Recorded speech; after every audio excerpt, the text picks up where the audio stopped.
Just How presumptuous of you. All right, ladies and gentlemen. Okay. It is that time. It is that time. We're gonna call this regular meeting of Hill County Commissioners Court to order. Oh, I thought you told me that. Okay, No, yeah. I said special. This special meeting of Hill County Commissioners Court to order this the Tuesday, not Wednesday, Tuesday. Oh. Right. Sorry, Michelle, there's many papers that I do. Sometimes I put them in the wrong order and we get them back. All right. It's Tuesday, August 6, 2024. Let the record, I got plenty of excuses today. You're gonna hear a lot of this. So let the record reflect the quorum of commissioners is present and established. Everybody's here, so welcome, guys. Good to see you. At this time, we're going to go ahead and treat this just like a regular meeting. And here's why it's a regular meeting. You guys remember last year for August and September, we scheduled almost every single Tuesday as a regular meeting day for us. We get to see how well that works and set our new meetings at the very last meeting of this fiscal year. So for right now, we are in a regular meeting like it always. So we're going to go on. There's nobody from Hillsborough Ministerial Alliance here today. So David, could I ask you to give us an invitation? Heavenly Father, thank you for today. We ask that you guide and direct our commission for as they transact county business. Look over Hill County and citizens, keep us safe. Lord, we give thanks for our first responders, our military. We ask that you be with them as they carry out their duties on a daily basis. Just give you all the praise and glory for all the blessings that you bestow upon us each day. And thank you for our freedom in this country that we live in. We ask these things in Jesus' name. Amen. We fall into the pledge to the American and Texas flags. I pledge allegiance to the flag of the United States of America and to the republic for which it stands, one nation, under God, indivisible, with liberty and justice for all. Honor the Texas flag. I pledge allegiance to the Texas, one state, under God, one and indivisible. I'm sure Someone going to sing the national anthem.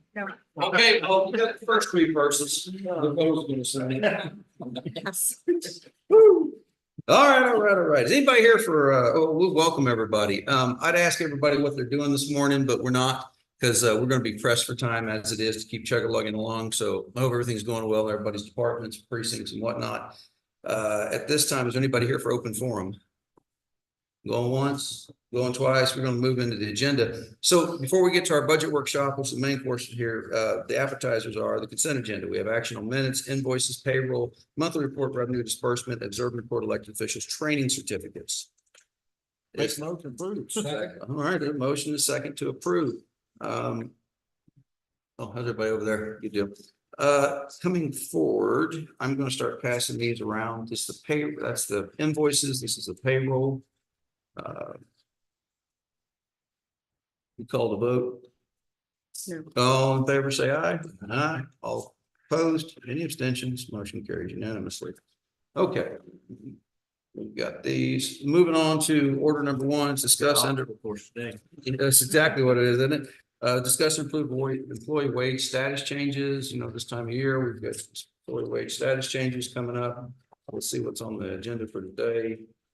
I figured this work. We have Kenneth Reeves, the sheriff's office, promoted to investigator. We have Dalton D. Herrera has earned his intermediate jailer license. Congratulations, Mr. Herrera. We have a bunch of folks going on to greener pastures here. We've got Aaron Moses from the sheriff's office has moved along. Neil Schmidt from precinct 4 has moved to greener pastures, I guess. Sherry, with the district judge in our court, I don't know if you guys knew her. She's our court reporter, really sweet woman. Anyway, she's moved on to another job. Wish her the best. And then new hires, people backfilling. We have Amanda Anderson in the county's attorney's office. Okay, good deal. And we have Daryl Barton in the sheriff's office, and he's going to be coming in as a bailiff for us. So that should complete one shot on bailiffs, but almost there. Anyway, that's the wage status changes for this date. Second. Motion and second to approve the employee wage status changes for the 6th day of August, 2024.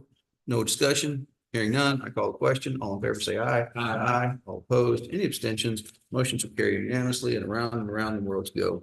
Number two, discuss and approve opening a non-interest bearing account for Wells Fargo Midpoint Solar LLC as part of the road usage agreement between Hill County and Midpoint Solar dated August 22nd, 2023. This is where we're having them escrow an amount of money to protect your roads. So if they tear something up, that money's there. We can go after it. I would recommend that we do this. And so far as I make a motion that the Hill County opens a non-interest bearing account with Wells Fargo for Midpoint Solar LLC as part of the road use agreement between Hill County and Midpoint Solar LLC dated August the 22nd, 2023. Second. All right, motion is second. Is there any further discussion? Hearing none, I call the question. All in favor, say aye. Aye. All opposed, any abstentions? Motion carries unanimously. Moving on to number three, discuss and approve addendum to the per diem forum, including the non-attendance clause. So you want to speak to that one? Okay, cool. What you got?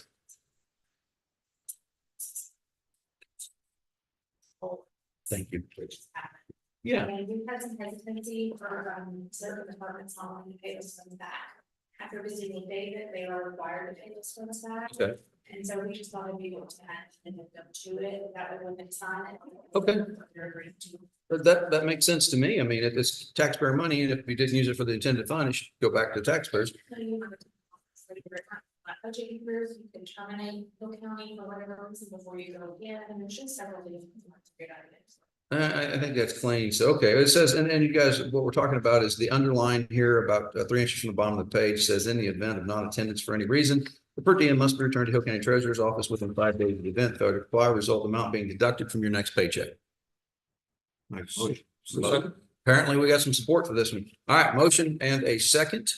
Do they pay ahead of time The for meal, per diem? the meal. The meal, they can, we have some employees that do that because I don't want to take anybody, think that I'm bad mouthing anybody. I don't do it. And I know you guys.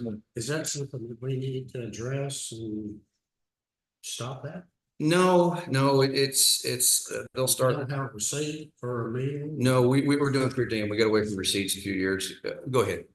I see you want to talk. We got away from receipts a while back because it was just a disaster. The state uses a per diem, so we adopted the same policy the state uses. Basically, ours is a little more stringent, I would say. But you have a lot of people, unfortunately, that work for the county that are paycheck people. And that being said, even though I think we pay a great wage and we've got great benefits here, that's the case. So a lot of folks will come and get that per diem ahead of time because they don't have the financial means to do what me, you, or others do, which is we pay for it and ask for reimbursement if we ask. So anyway, so there's a motion and a second. There's any further discussion? Hearing none, I call the question. All in favor, say aye. Aye. All opposed? Any abstentions? Motion carries. And I just want to be clear on that last topic. I am not pointing at anybody in particular. I'm just stating facts, why it's the way it is. I do not want to hear about it later today in hallways of this courthouse. I said something ugly or mean. So number 4, discuss and or approve the amended 2025 holiday schedule. Now, mean people, that's Martin's job. I try not to take that. Clearly defined in the code as Martin's job to be. It's starting since when? Fair enough. So our 25 holiday schedule, we had to make a little tweak. You want to talk about the tweak? I know. So none of the days have changed. We've not added anything. We've not taken anything away. We found a typo in it and we're just correcting it for the record. So nunc pro tunc in the county commissioner's court record. Make a motion for the second. Motion and a second to approve. All right. All in favor, say aye. Aye. All opposed? Any abstentions? Motion carries unanimously. I will say there is one thing we're not going to take action on today because frankly, we can't set the regular meetings until the last meeting of this fiscal year. So that's going to be the last meeting in September. One thing we need to think about though is December 24th and 25th this coming year. So we've set that as our holiday. Well, that comes out on a Tuesday and a Wednesday, right? I'm proposing that we look at moving that regular meeting up back 1 week to the Tuesday before. Can't take action on it now, just throwing it out there. So everybody can. Thank you very much. I have the smartest attorney for a county attorney. I love that. Anyway, just putting down on everybody's. Shut up. So anyway, that's my game plan is to do that if possible. Oh, my goodness. Number 5, discuss and approve a 3-year proposal for a file-bound, cloud-based document management system by replacing OnBase. So let's talk about this file-bound. We have a need for data management systems in the county. One of those data management systems is Cartograph. It manages all the data that you guys create out in the precinct, roads, rock, personnel, equipment usage, collects it. We don't have a need for something that robust in the county, but the treasurer's office, my office, other offices have a place where we need to have or have a need for electronic filing cabinet, if you will. So that's what FileBound is. We had a product for a number of years called OnBase, and they're just crazy expensive, nuts so expensive. And they didn't really want to work with us because we tried to negotiate, say, hey, we don't use a fraction of this. Can we get a better deal?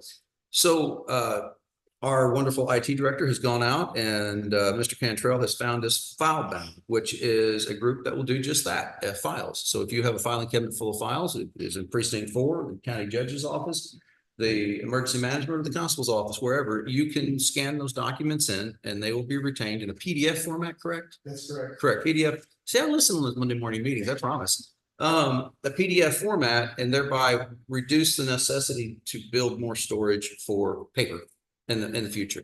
Now, granted, if you have documents you are required by law to keep in a paper form, definitely keep that. But for the most part, most of the things that we retain as information outside of the clerk's offices can be reduced to a scanned image and retain it that way. Yeah, how many said, FileBound is 1/6 of the cost of OnBase. So, it's used in municipalities and other counties in Texas. So it's a, it's a tool that's already used. It's cloud-based, whereas our other, the OnBase was on-premise. So I can't wait to get rid of those servers. Oh, yeah. This is gonna be cloud-based, that's kind of the direction everything's going, so. So make a motion. All right, got a motion and a second. Motion from Jim Holcomb, second from Scotty Hawkins to approve a 3-year proposal for file-bound cloud-based document management system that will be replacing OnBase. Any further discussion on this? I like the price, 1/6. That's a good price. Yeah. All right, I'll call the question. All in favor, say aye. Aye. All opposed? Any abstentions? Motion carries. I will have to fill this out just a little bit. Next is the same topic, different deal. It's number 6, discuss an action one-time cost for file-bound training. Anytime we get a new software, I think it's good for us to have a training. We train as many people as we can, and we're looking at basically, was it 1,700? 1,700 for the training, and that's 6 hours of training of on-site that covers system administration and project administration. Basically getting our IT folks the necessary training they need for this system, and maybe some of us some idea of how to use it at the same time. So it's my recommendation, it's my motion that we approve one-time cost for file-bound training. Motion in a second. Any further discussion? Hearing none, I call the question. All in favor, say aye. Aye. All opposed. Any abstentions? Motion carries. Number 7, it's time to redo our SEMA Solutions Group, our Facebook, or not Facebook, I'm sorry, our Google. G Suite. Yep. So we have discussion action on appointing discussion action to adopt and renegotiated terms with SEMA Solutions Group for a 3-year commitment of 275 licenses at the Business Plus tier. Go ahead, Philip. Yes, so this is our G Suite application. It includes our Google Drive and everyone's Gmail accounts. It's renewal time. We last renewed in 2021 for 3 years at that time. Price has gone up like everything, but this is just a straight renewal of what we already have. Are they still in business after yesterday? We might get a good deal on it. I don't know. I tell you this, the cost on this is $35,640 annually. It seems like a lot of money because it is to anybody. But when you look at the functionality we get for that, that's our email system, that's our calendaring systems for many of the courts. The protection we get. I hear horror stories of other counties, municipalities all throughout Texas, the United States, that get hacked all the time. We get so much protection from that kind of stuff. We're in a separate, it's Google government. Yeah. It is, we're in a separate kind of more secured space, if you will, with them. So this we instituted a number of years ago. I think it's worked out quite well for us, and now I'd like to see us continue this. I have a motion from Commissioner Hawkins, second Commissioner Lake to approve renegotiated terms with SEMA Solutions Group for a 3-year commitment of 275 license to the Business Plus tier. I call the question. All in favor, say aye. Aye. All opposed. Any abstentions? Motion passes the 6th day of August, 2024. Gentlemen, the orders on the second page. I'll pass it around. Number 8, this is more of a CYA deal. So this discussion or action on appointing Hill County Tax Assessor Collector Chrissy Hightower as a designated officer to calculate the no new revenue tax rate and voter approval tax rate and submit and certify calculation forms pursuant to Texas Tax Code 26.04C, D2, and D3. This statute is written somewhat ambiguously. So we did this last year and appointed her. Out of abundance of caution. Oh, by the way, she's already done this for this year too. Out of abundance of caution, because of the way the statute's written, I'm asking us to go ahead and appoint her again. I think that it probably needs to be done until they clean the language of that statute up, but we don't want to miss any I's dotted or T's crossed. So it's my motion that we appoint Tax Assessor Collector Crystal Hightower as the individual responsible. All right, motion second. Is there any further discussion? All in favor, say aye. Aye. All opposed, motion carries. Number 9, we need to be doing this every year and we don't, so we're going to start. And that is discussion or action on appointing a salary grievance committee pursuant to Texas Local Government Code, Chapter 152.014. There's 2 ways of doing it. Number 1 is pulling a group of folks for the grand jury pool. Number 2 is a list of elected officials. They sit in judgment of other people. My take is number 2. Yeah, I would recommend citizens. okay. Gotcha. Okay. Okay.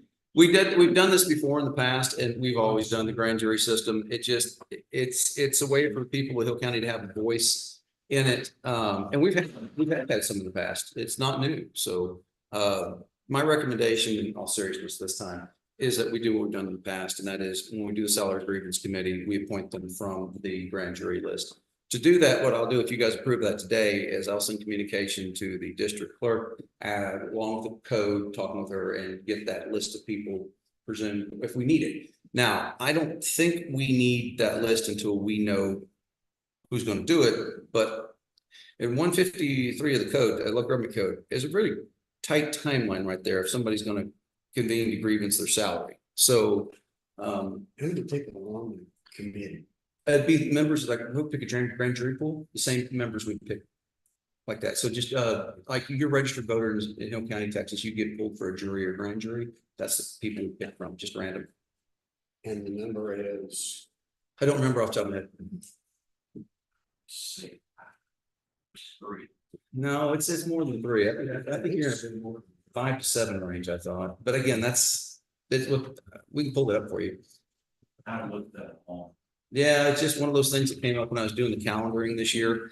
And we had previously adopted this, but it's been so long ago that we really need to do it more often so the record's clear on what we're doing. Let me explain why I don't like the idea of other elected officials. It doesn't give people a voice in it. It's a situation whereby we've done that in the past. I know a lot of people, elected officials shirking their duty. No, that's not it. You know, we need to have the public have a voice in these things. And I think that's the clearest way to do it. Code gives us 2 options. I recommend that we take the county. Take the second option, which is appointing a salary committee as by the grand jury clerk. Second. All right, motion to second. Any further discussion? Hearing none, all in favor say aye. Aye. All opposed, motion carries. Number 10, budget amendments today. We have budget amendments in the form of, these are a couple to clean up some most every budget amendment lately is to clean up something previous. So what we've done is county attorney's SB 22. So we got SB 22 funds for the general fund to pay the sheriff's office.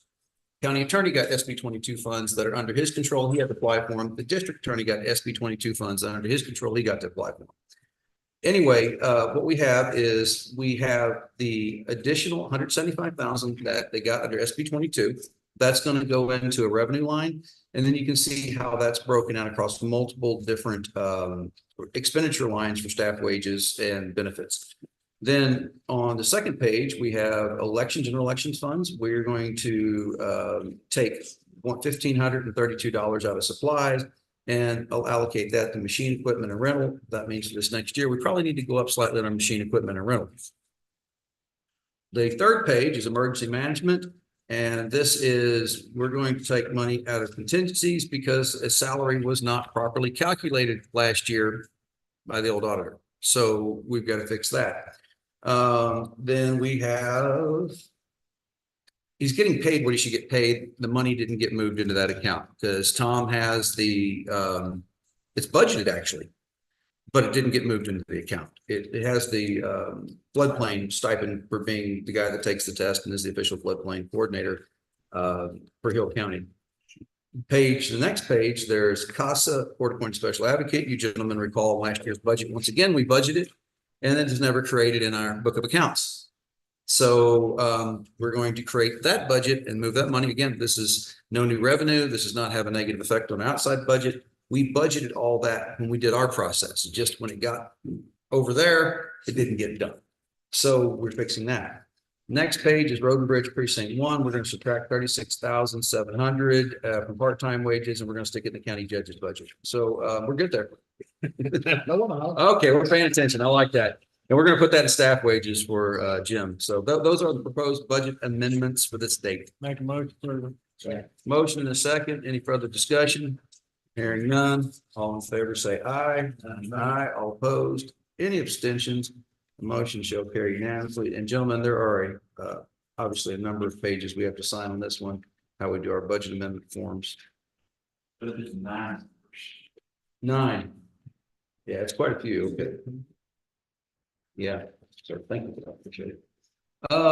We're going to move right into number 11, discussion or action to appoint the Hill County Auditor, prepare the Chapter 59 reports. I so moved. I'm going to do that. Yeah. Yeah. Y'all supposed to jump up and say no or King's X, but too late, too late. So do we have a second? yes. Oh, good. Second. Motion in a second. These Chapter 59 reports, you guys remember what it is for law enforcement agencies. They have to compile certain reporting requirements to the Texas Law Enforcement Commission. So, all right, I call the question. All in favor, say aye. Aye. All opposed. Any abstentions? The motion carries unanimously. She's done this every year for us, and we just have to make that appointment yearly. All right, number 12, no action on Penelope interlocal. All right, number 13, discussion or action on agreement, interlocal agreement between Hill County Commissioner Precinct 3 and the City of Malone. We have before us a interlocal agreement between the parties that basically, in order for us to do work inside city limits, and we are limited in what we can do, what we will do, we have to have a quid pro quo, something for something. We can't just go in and blade roads for free. That would be illegal. So the project on this one is description of the project to be undertaken to mow 2 city ditches along city streets as needed, ditches along Hackberry and Evergreen Street. City of Malone will reimburse man hours and fuel hours. Anybody been to Malone other than Commissioner Hawkins? The ditches are steep. You're not getting down there with a lawnmower. So, but aside from it, it's a boom shredder. They actually tried to do it with their little tractor 3 years ago and had one of my guys after hours running their tractor and he laid it over on the side. Oh, So yeah, it's very dangerous ditch. so what I'm going to ask for is a approval of the interlocal agreement and the project approval at the same time. So interlocal agreement between Montcalm and Hill County and project approval to mow those 2 ditches. Malone, I'm sorry, I said Montcalm. Yeah. Project approval to mow 2 ditches along city streets, Hackberry and Evergreen, and the city will reimburse for man hours and fuel. Motion, is there a second from Jim? Okay, good deal. Motion and a second to approve the interlocal agreement and the project approval. All in favor, say aye. Aye. All opposed. Any abstentions? Motion carries. Gentlemen, the last 2 pages of this need to be signed. Oh, well, actually, you guys just got to sign the second to last page. Did you send both of them around? Yes, sir. Yes, sir. That's a good idea. So, we missed one there. Slowly roll this here.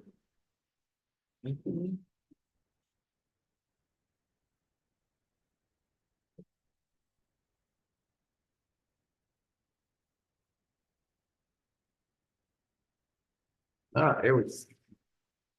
All right, we're still running ahead of schedule. Good deal. Number 14, discussion approve minor plat for Junior Hernandez Addition Phase 2. Junior Hernandez Addition Phase 2 is a minor plat that has gone through the development committee and is recommended for approval by the Commissioners Court. This property is located at 1418 Hill County Road 4235 in Hillsborough, Texas. And it's basically what it sounds like. It's a small division of property. So it's our recommendation that it be approved. Second. Motion to second to approve the Junior Hernandez Addition Phase 2 minor plat. Any further discussion? Hearing none, I'll call the question. All in favor, say aye. Aye. All opposed. Any abstentions? There's going to be 2 places to sign here. will be when I get my fingers to work.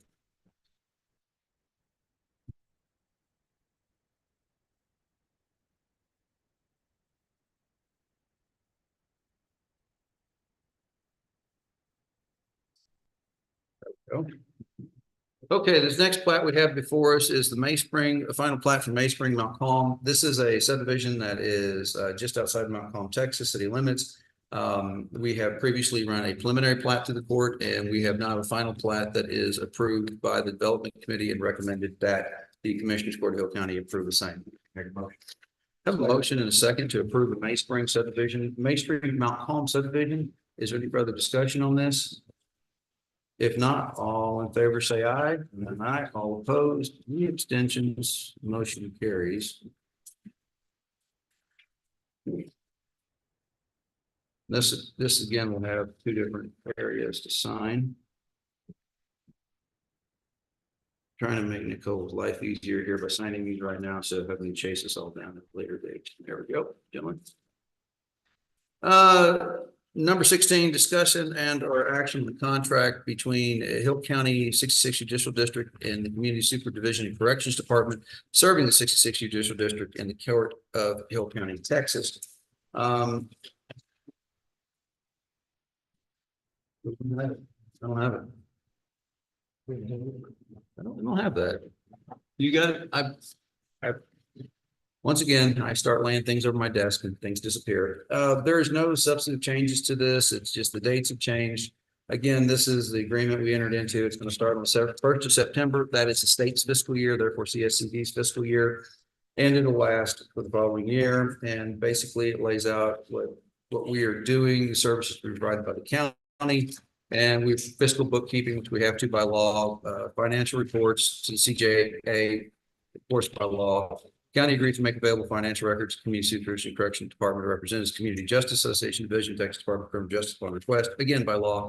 Everything in here is by law, just basically managing an agreement between us and CSCD because we are their fiscal agent, and you will notice the majority of these things all come down to fiscal matters. So anyway, it is my recommendation that we approve this contract, or we observe and record. Nope, we approve this contract. Second. Motion and a second to approve contract between Hill County and Hill County 66 Judicial District CSCD Community Supervision. Any further discussion? Hearing none, I'll call the question. All in favor say aye. Aye. All opposed, any abstentions, motion carries. Number 17, observe and record Hill County CPS Board Treasurer's Report for July of 2024. We had total assets of $39,651.26. Equity of the same. We had income in the amount of county funds, $780. Public donations came up to the 600. So we have a total of $1,380. Expenses, the fall clothing allowance, as you can see, is $7,800. That's the biggest expense, getting close to those kids going back to school, basically. And their operations are de minimis. The total operations charge is $257. So their total expense was $8,366.93. So that is the report from the Hill County Child Welfare Board CPS Board Treasurer's Report. Make a motion for Motion second to observe and record the Hill County CPS Board Treasurer's Report for July 2024. All in favor say aye. Aye. All opposed, any abstentions, motion carries. That's just a shame their parents at least give them some call. It's just so sad. I mean, I think that, what's the old saying? Ignorance is bliss. And when I farmed, I was blissfully ignorant of the world around me. I knew bad people existed. I did not know to the degree that people would abuse children and how often we have to step into it. It maddens me. It does. It does. And small, yeah. Yeah, I think what happens in the larger places is they don't have the eyes and the ears of what goes on.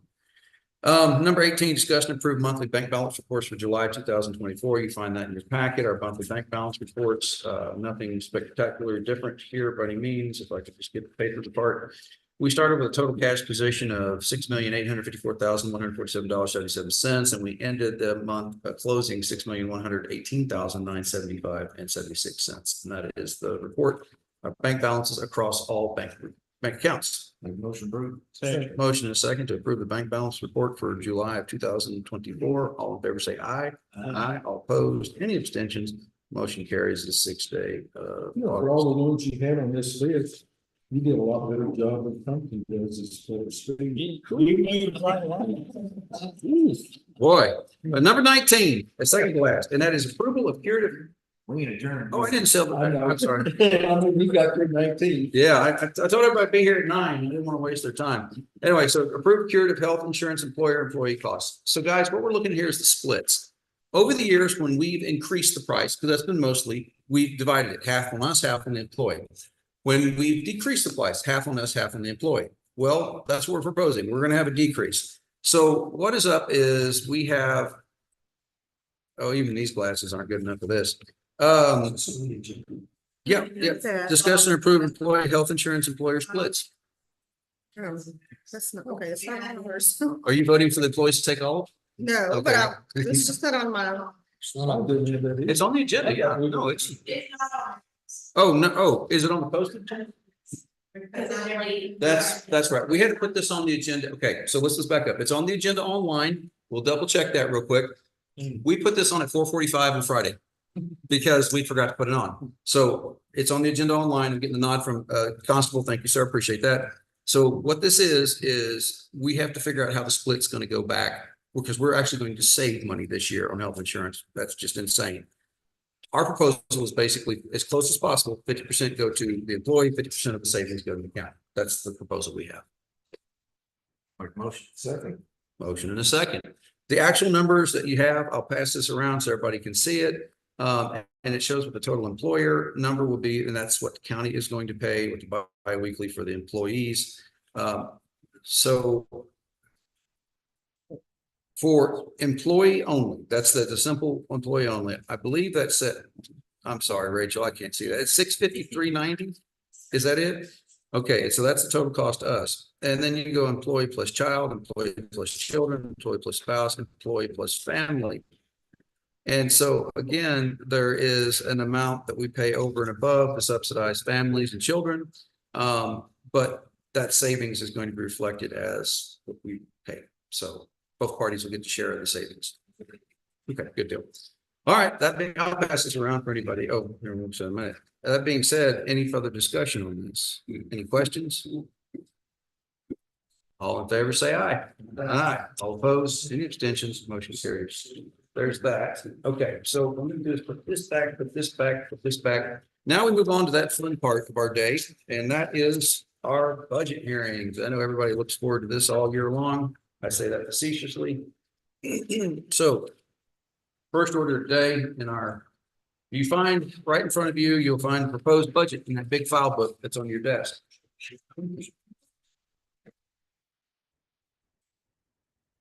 So last Friday, we filed a proposed budget about whatever it says there, 404. It was an effort, and I mean a joint effort between Susan, Rachel, and myself to get this out. We have built a budget that, well, I can read you the letter if you want me to. Thank you, ma'am, for getting those out. So this is the letter we wrote to go over the budget to explain our thinking and to the citizens of Hill County and the honorable members of the Commissioners Court as we approach the start of fiscal year 2025. I'm pleased to present the proposed budget for Hill County pursuant to Texas Local Government Code Chapter 11006. This year's budget reflects our commitment to both fiscal responsibility and prudent financial management. In line with our goal to provide tangible benefits to our growing community while adhering to our budgetary principles, I am proposing a no new revenue tax rate, which will result in a 3-cent reduction in the tax rate for Hill County taxpayers. This adjustment will offer a direct relief to our employers, our residents, forgive me, while still, and they are our employers actually, while still enabling us to maintain the essential services and programs that support our county's growth and well-being. Additionally, this budget includes a proposal to adjust our reserve balance. Currently, the county's reserve stands at 44% of the general fund. To better align with the Commissioner's Court budget reserve policy of 35%, I believe it's time that we start lowering the amount held in reserve to put those taxpayer funds to work for the citizens of Hill County over the next several budget years. I'm proposing a reduction in the reserve balance to 41% for the fiscal year 2025. This strategic adjustment will ensure that we remain within the recommended reserve level while continuing to safeguard the county's financial health.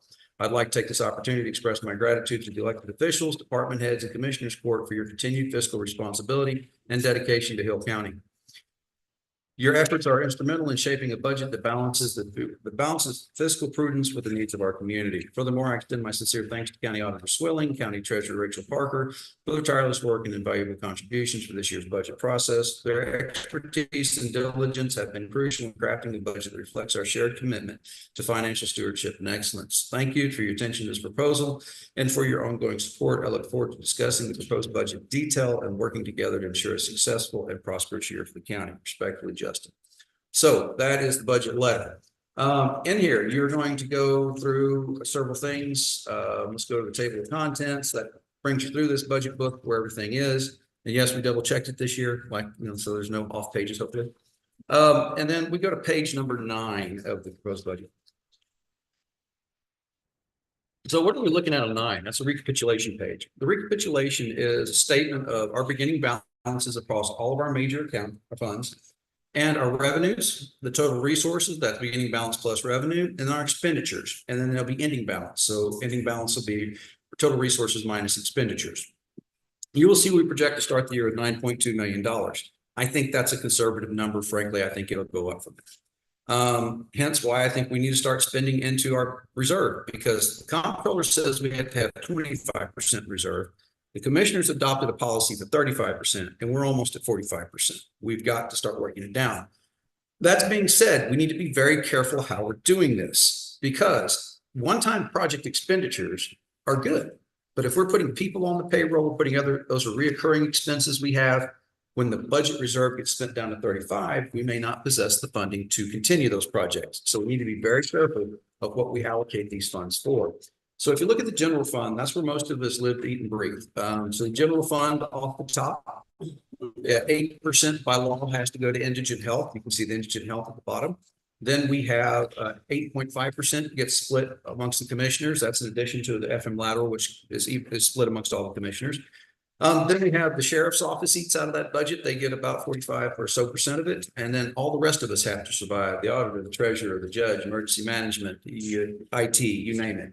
So there's not a lot of resources to go around. This year, we saw approximately $775,000 in new revenue. Unfortunately, about $730,000 of that goes to the sheriff's office to correct mistakes there. So that's the basic outlay on this. The numbers are, again, projected beginning balances. And I think we've had this conversation with everybody in the last 2 weeks that has a beginning balance. Me and you don't have this, so we don't have to pay attention to it. So anybody else that has a beginning balance, these are projections, because we had 2 months to go, August and September, when we did these.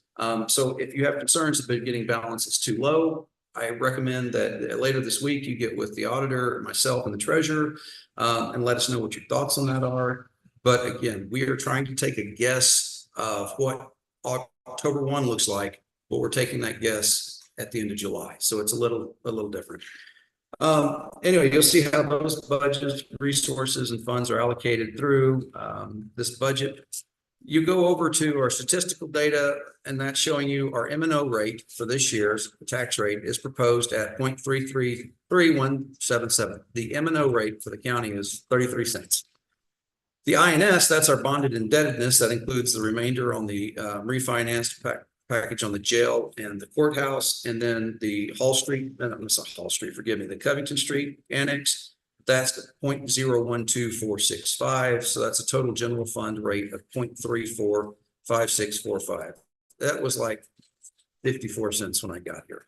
The FM lateral proposed at this point, no new revenue rate, is 0.060034.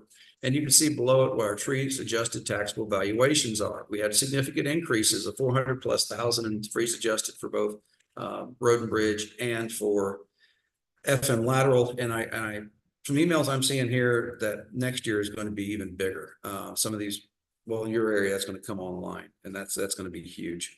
So the solar farm, that is. Anyway, so you can see our tax adjusted calculations.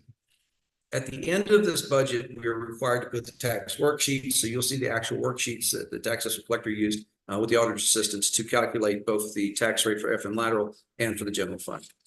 In our revenue side of the house this year, as you can see, there's just not a whole lot of new revenue. It's just the way things are. We're actually down a good bit on some fines and fees. Not horrible, but it's trending in a downward position. So on page 13, it starts with the revenue. Last year, we adopted an ad valorem tax rate of well, this is the whole thing. So all of our ad valorem tax and lieu of tax, county sales tax and during, we adopted a 16,700,345. This year, we're proposing 17,224,374.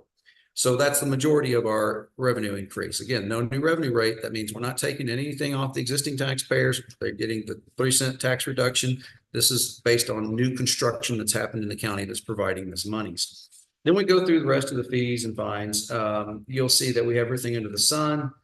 I see, somebody changed that on me. That's not fair. So I got to go back and fix the radio because I've already fixed it once. I think we need to look at radio fees again because it's at 52,340, and that's the fees that are coming in for people using the 800 megahertz system. Apparently it didn't save when I hit the save button. I had a 52,340. I need to talk with you guys about that to see what we're actually looking at. Anyway, as we go through this, know that a lot of eyes have been on this. We're still going to find things that aren't quite how we want them. That's why we have a proposed budget, so everybody can look at it. This thing is posted online, so the whole world can look at it. So we appreciate and look forward to anybody's input that wants to have some. So anyway, you go through your revenues, you'll see that those go through page 15 of this. And once we get through the revenues, there's no big surprises here. A lot of things are close to last year. One of the big things is we've seen pretty big jump in sales tax the last several years. Our formula, as it's dictated by the Comptroller's Office of the state of Texas to figure sales taxes, we take the average of the last 4 quarters and we multiply it by 4. We are using the same rate as last year. We're not going to go up on sales tax. We've seen a significant slowing of sales tax. We had a month earlier this year, this big dip. It's been up and down. We're proposing that sales tax stay the same in this budget for now. We will look at that again towards the end of this budget time. Remember, we have to meet by the 27th day of August to put this budget to bed under the new rules of the tax code and the government code. That being said, for right now, I'm suggesting from what we're seeing with sales tax that it's going to be the same as last year. Moving along, that's kind of the revenues. So you can see how Road and Bridge and General Road and Bridge revenues come out. You see how Road and Bridge number 1 on page number 17, 18 is 2, 19 is 3, and page 20 is 4. Then you start on page 21, the FM laterals that come out of there. On page 22, we show the indigent healthcare, and then 23 is the law library, which you'd be amazed how much that stuff costs to get legal research. But there's every time somebody files a case in Hill County, there's a fee that goes to it that funds that. So it's not out of tax funds. There's the jury fund, which we've had to pump more money into this year because like everything else, the cost of everything goes up. We have our interest and sinking calculations. That's our bond indebtedness on page 25. Okay. That's that. So that's the basics of what we're going to look at. We'll talk about plenty of this stuff as we get in there, but at this time we are 12 minutes past the hour, and we have asked parties to start showing up this morning at 9. So first, Mr. John Miller, Constable Precinct 1, you are our first victim. What you got?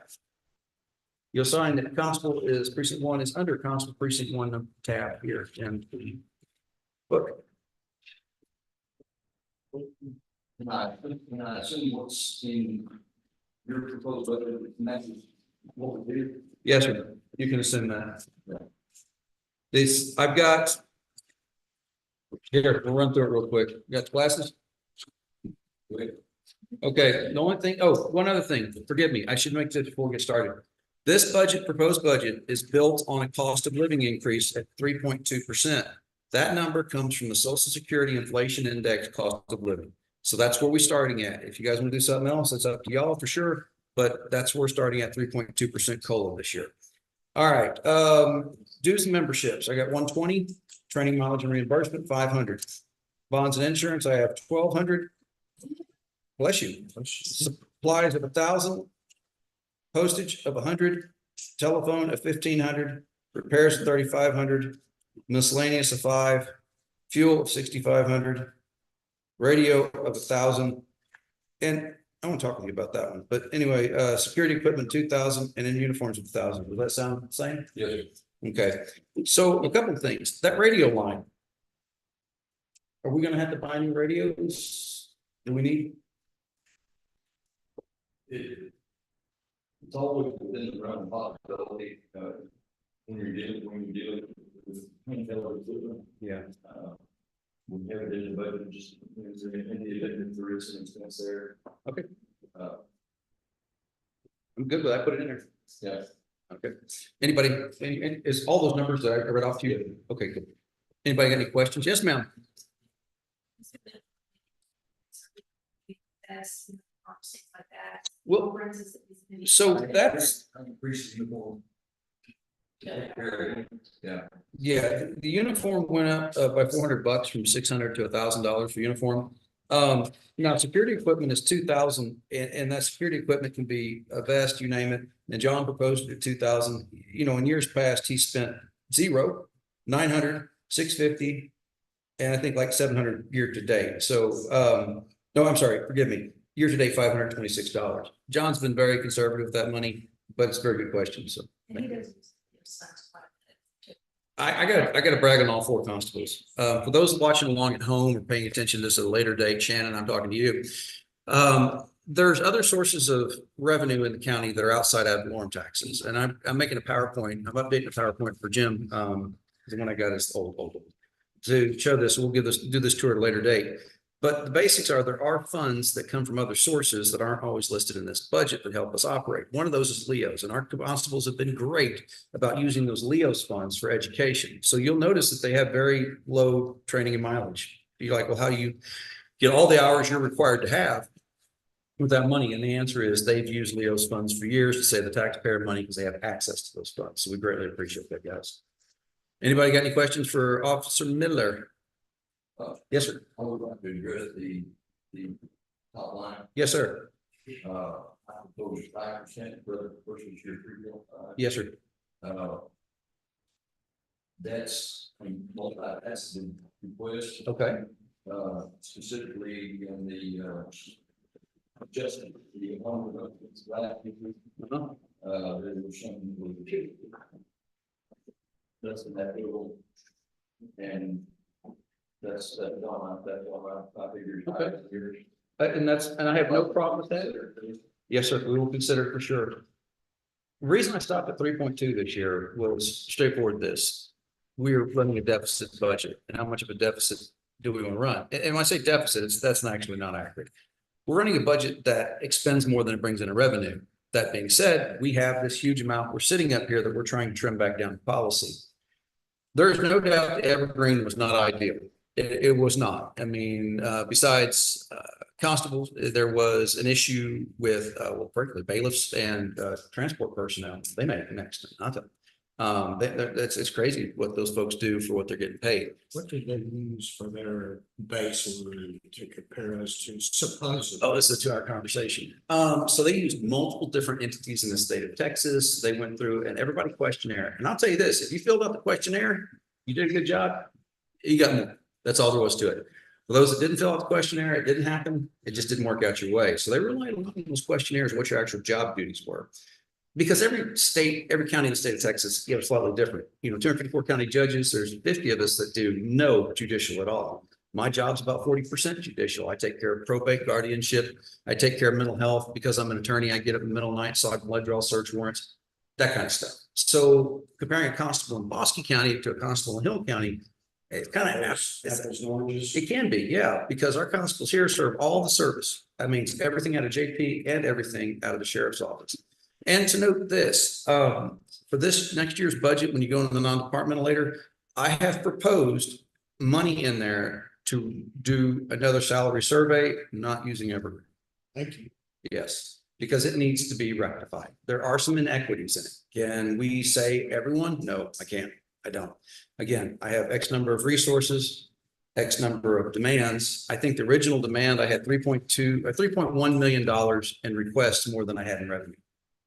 Well, one thing that I saw that they missed the mark on was the experience level.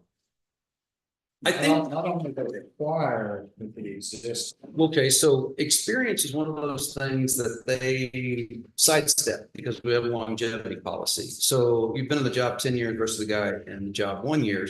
You have the same job requirements. And that was the biggest part of this that wasn't, and that was getting job descriptions down for everybody. We just didn't have that. People didn't do job descriptions. And so we got that corrected. Now, are all those job descriptions 100% accurate? I would propose to you that probably not. The big thing they looked at is your job description, what you told them you did, what it looked like in other counties around you. A large part, did you have any management authority? That was something they kept coming back to several times when we asked questions. We asked questions, why so-and-so get paid this, other, well, they got management authority. We've had nothing that I'm aware of that based anybody's job on population size. So there's a difference between countywide, precinct-wide. I don't remember them using that for anything, but yeah, to a degree, the experience, they left that over here because of the longevity policy the county uses. Right, wrong, or indifferent. I'm not an expert on the subject, so, but that's why we brought it in. Yeah. Seemingly.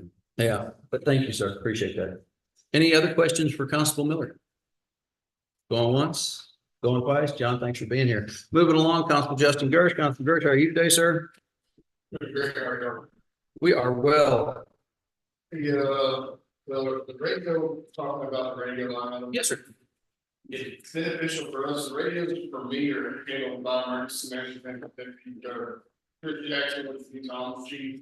But it's the incident of, you know, you pull through a parking garage, knock the antenna off, that's where I would use that one. For that line out of the radio. And that's, no, I wholeheartedly get your point, and I guess that's part of my question. We have, and I don't think anybody's being, nobody's not being transparent here, but we're gonna say it out loud. When we have a budgeted amount budgeted for something, we allow that to be used, but if we're gonna anticipate something for, we don't know, broken antenna or radio, would it be better if we called it contingency as a matter of transparency? Not take the money away, that's not what I'm saying. What I'm saying is, would we be more transparent if we said, okay, well, it's a contingency, we really don't know what it's going to be used for. It could be used for any of these things.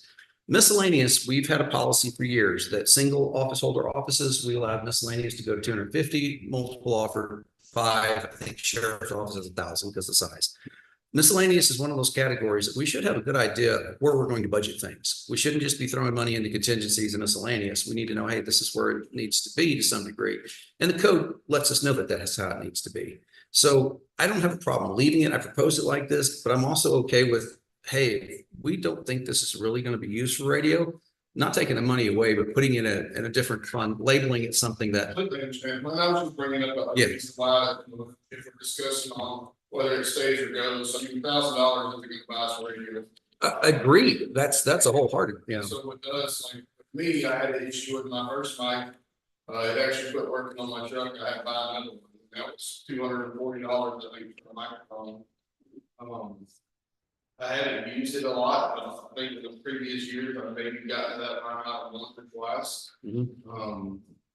But that's what I use it for, because I'm talking with Jackson and Henrik about the radios. I feel like those funds don't need to hit them if they're not necessary, because I believe it was 100% my fault. My drink spilled into I had to drink the water that day. It's just hot. Yeah. Spilled into the microphone, shorted it out. And so to take care of that microphone, I didn't feel like that was the responsibility of the emergency management or out of the radio fund on that side. Yeah, and I have no problem with that line of thinking at all. Like I said, my deal is not to reduce that. I think the budget's small as it can operationally get. It's just whether we call it radio, contingency, whatever. And I'm good with the way it is as I proposed it. I just want to put that out there in case anybody else has concerns. Yeah, and that's really, I mean, like anybody else, money's money. Everybody wants more. It is what it is. World's expensive. I think 5% is the Okay. mumble I hear around all the other elected officials, and so. You know, that's better than nothing, so. I got you. But other than that, I've talked to you about even lowering a couple of my line items. It would fit a nickel to. We got these budgets pretty lean. There's not a lot of fat in this thing. That's all there is to it. So I can sit here and justify these numbers for the most part, all of it actually, to the taxpayer, because there's not a lot of fat in this budget whatsoever. The only thing I ask is that we just prepare for growth in this county. Our paper numbers are getting higher every year. They've increased substantially. I run the report. I try not to ever speak on the other offices because it's not mine, but if you're ever curious on what the paper increase looks like in my office, I'd be happy to sit down. I think right now it's roughly about 35 papers now. I think you're number one in paper service. Yeah, Number two is John. I don't count it as number one. I count. Well, I mean, you have the heaviest paper loads, what I say. Yeah, but either way, if y'all are ever interested in what we're staying with paper for my office, more than welcome to give me a call on the, and as long as the truck either has signal, we can go through the list there and show you what we're doing. Appreciate you, Justin. All right. I've got to go available for it. All right, yeah, I saw your judge came out a second ago looking around, so. There you go. Yeah, it's not gonna miss. Thanks for doing it. Yeah. Yeah. Any questions for Constable Gross, guys? If not, thank you very much. Constable Armstrong, you'll find his on the next page, but you also, so that's their requests are these sheets that they wrote, sent to us. The budget proposal is here inside the proposed budget. So Constable Armstrong is on page 55, your proposed budget, and his request sheet is on, well, I didn't number those pages. It's under the Constable number 3. You will find there is little discrepancy between those two. I cut where I needed to cut and I added where I needed that. For those of y'all that didn't get to see Brad Henley, that's the next best thing I've seen. Something about Malone. Oh, Must be in the water. must be in the water in Malone. Okay. Anybody got questions for the constable? If not, Larry, thank you very much. Appreciate all you do for us. Constable Kevin Cordell, number 4. Come on up. And you'll find his, Get the podium. you got it, his proposed budget on page 57. It's fine.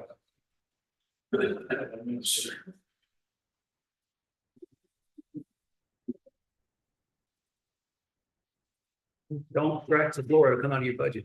I think we need to, I think we need to add some more things. Yeah.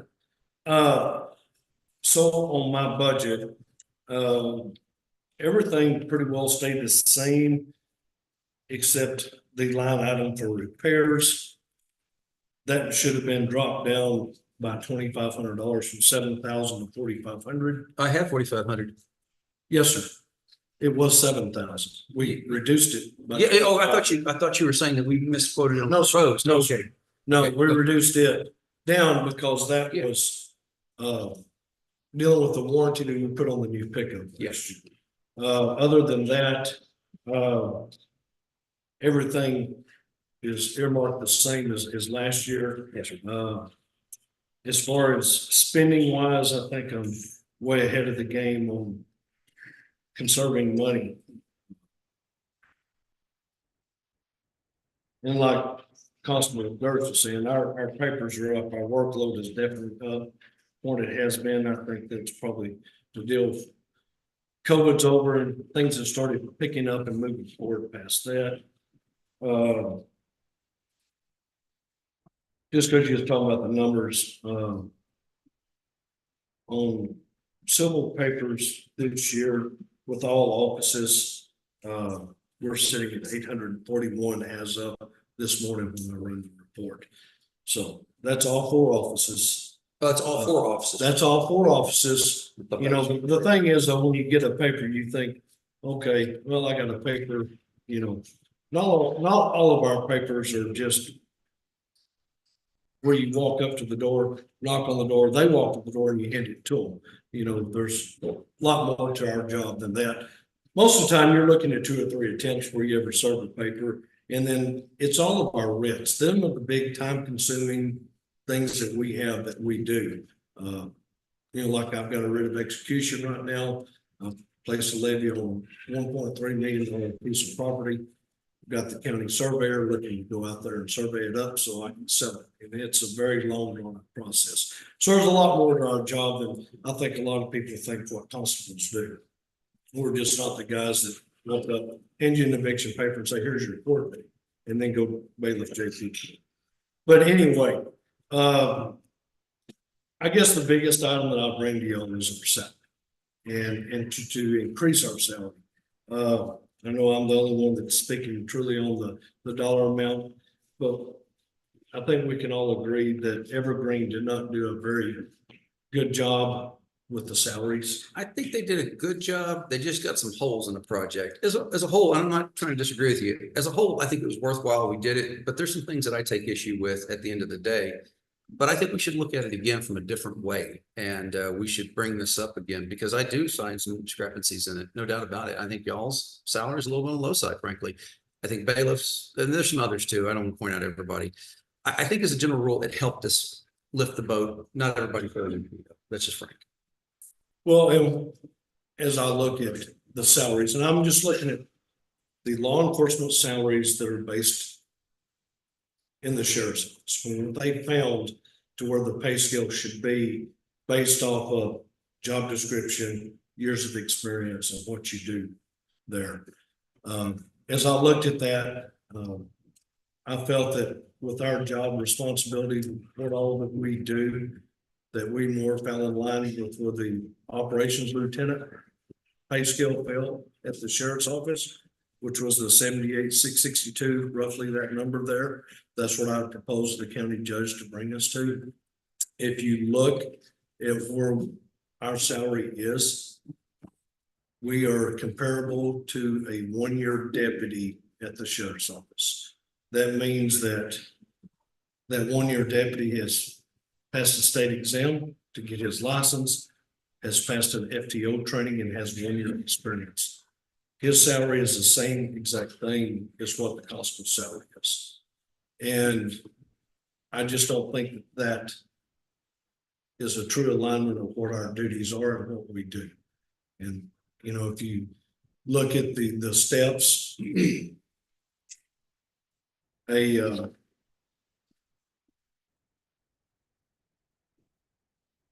a little bit easier to.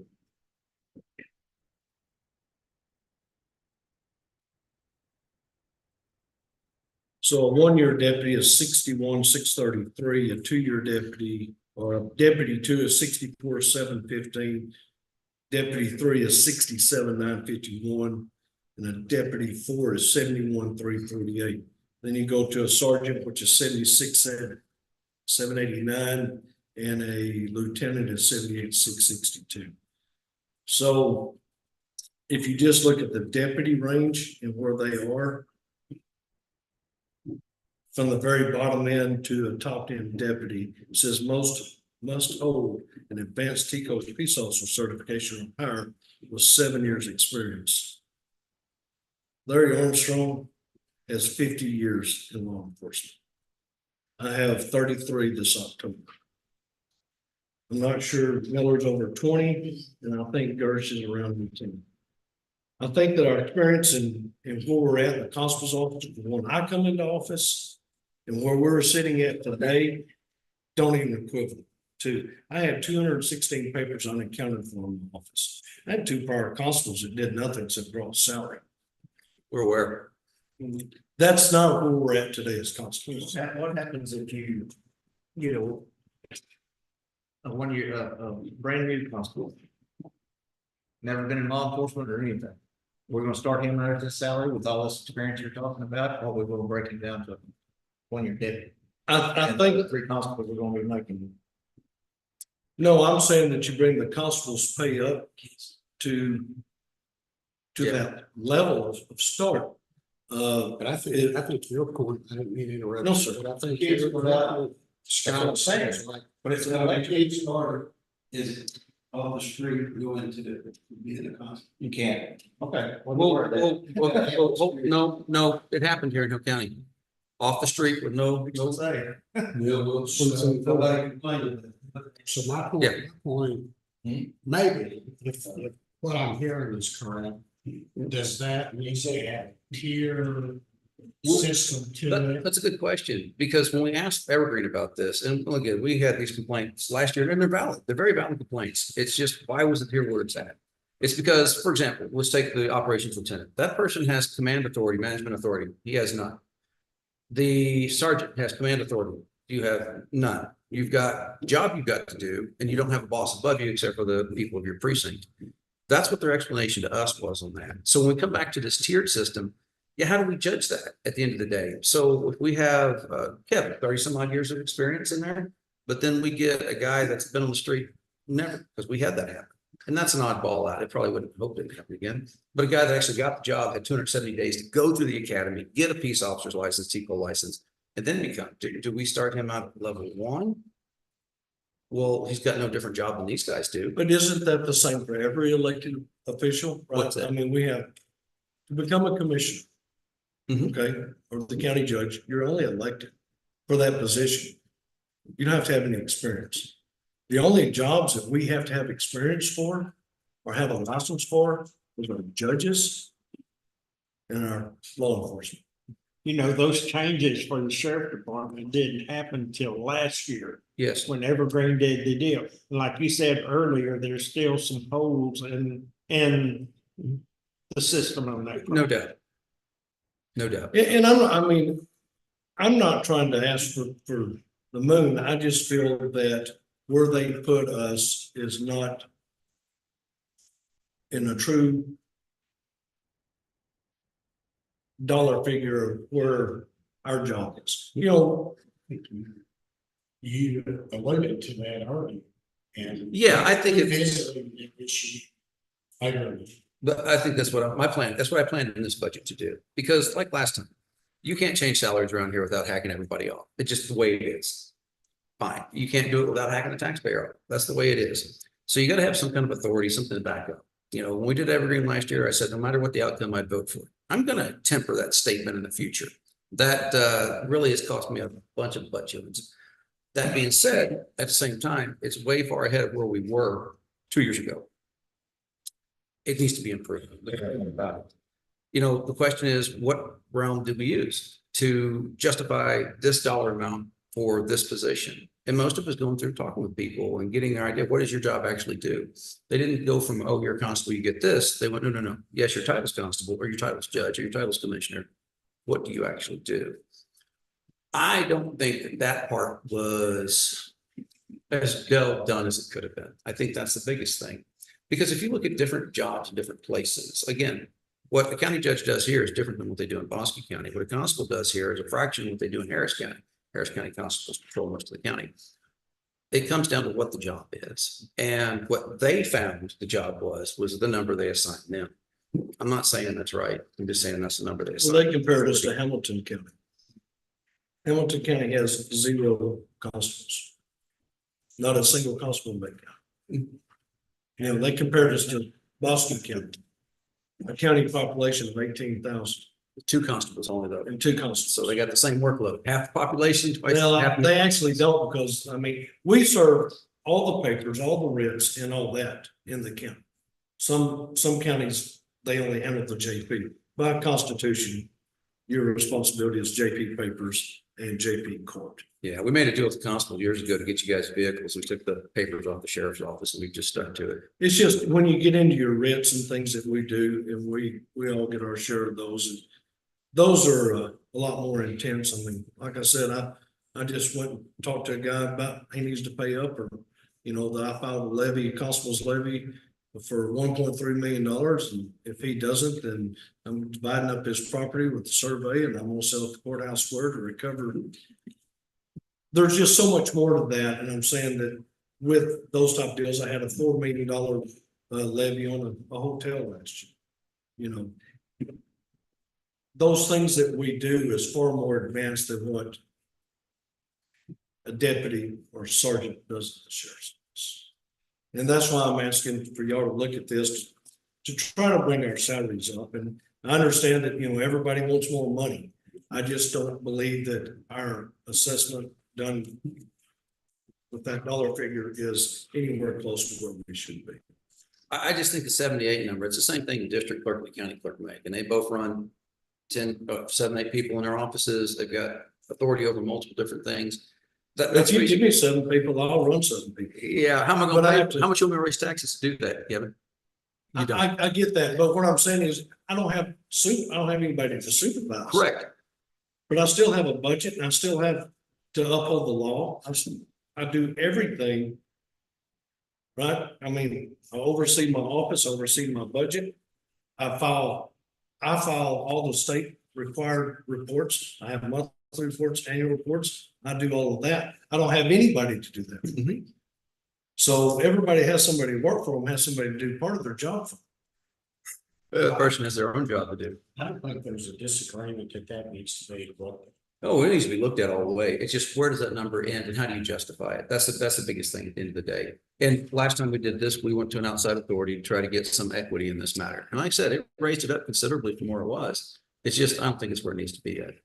So, good deal. Well, and that's why I'm, asking them to, look at that and, if y'all can't come up with a, Positive step, I mean, to revisit that issue and put some parameters on it when we give it to whoever we send it Agreed. to do it. Yeah. Here's the criteria that this needs to be looked at. And you go gather the data and come back and Wholeheartedly agree. tell us. One thing on the numbers last year. Yeah. We waited too late in the year. Agreed. To give them enough time to do an adequate job, so, and we had to, I had to rush them so you could do the budget last year. We did rush them. I think they could have done a better job in the time they had. Well, And I would not recommend using them again. How about that? Well, no, I'm not using them either, but I think they were a little rushed. If we would have done this in If we would, October, November, I think we'd have gotten a little better result. our proposal in this budget has the money to do that again, and we would start this in October of this year if this proposed budget goes through. Yeah. Oh, sorry. Kevin makes a better door than a window. Nice guy. For instance, roughly $654 per paycheck. Yeah. You do that times one possible, you can have about $60,000, which is equivalent. Yeah. It's essentially adding one more person to their budget and this for. Yeah. Okay, thank you. Appreciate that. Guys, any more questions for Constable Cordell? Thank you, Kevin. all right. Appreciate it, brother. Appreciate it. All right, Research on it. gentlemen. I'm gonna leave this here for anybody else that's gonna need to put stuff Don't on. scratch the floor, we'll be good. Yeah, just leave it there, it'll be fine. I'm sure somebody else come up and give us a lecture. All right, we're gonna move on at this time. Everybody good? Nobody needs a break? Okay, we're gonna move on to JP number 1, I believe, is our next person up. No, it's not. It's Tom Hemrick. Sorry, my bad. You're tomorrow. Sorry, look at my own. I made this down. I think I'll know this. All right, Tom, what you got? Let me know, we didn't make a lot of changes for our existing budget, we have more and maintenance. Simply because we've got a really long project coming up, that we've done this year. We're not really. So let's talk about that maintenance. And when we say maintenance, we're talking, oh, you okay? Oh, that's like a fell over there, forgive me.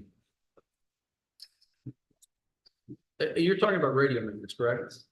I think we have for the radio maintenance is we increase it simply because we just added 20 more radios. And right. Exactly. And so what I need to get to is that that number we projected to be 75,000 expenses. I need to make sure the revenue side of the house, when I said earlier, is the same. So we need to sit down with you, Chris, and the treasurer, the auditor or something. And figure out how much revenue, how many radios are out times X number of dollars a month times what. Put that on the revenue side of the house, because on the expenditure side, we've allocated 75,000 at the moment for just the radio maintenance. So Chris, you're on there.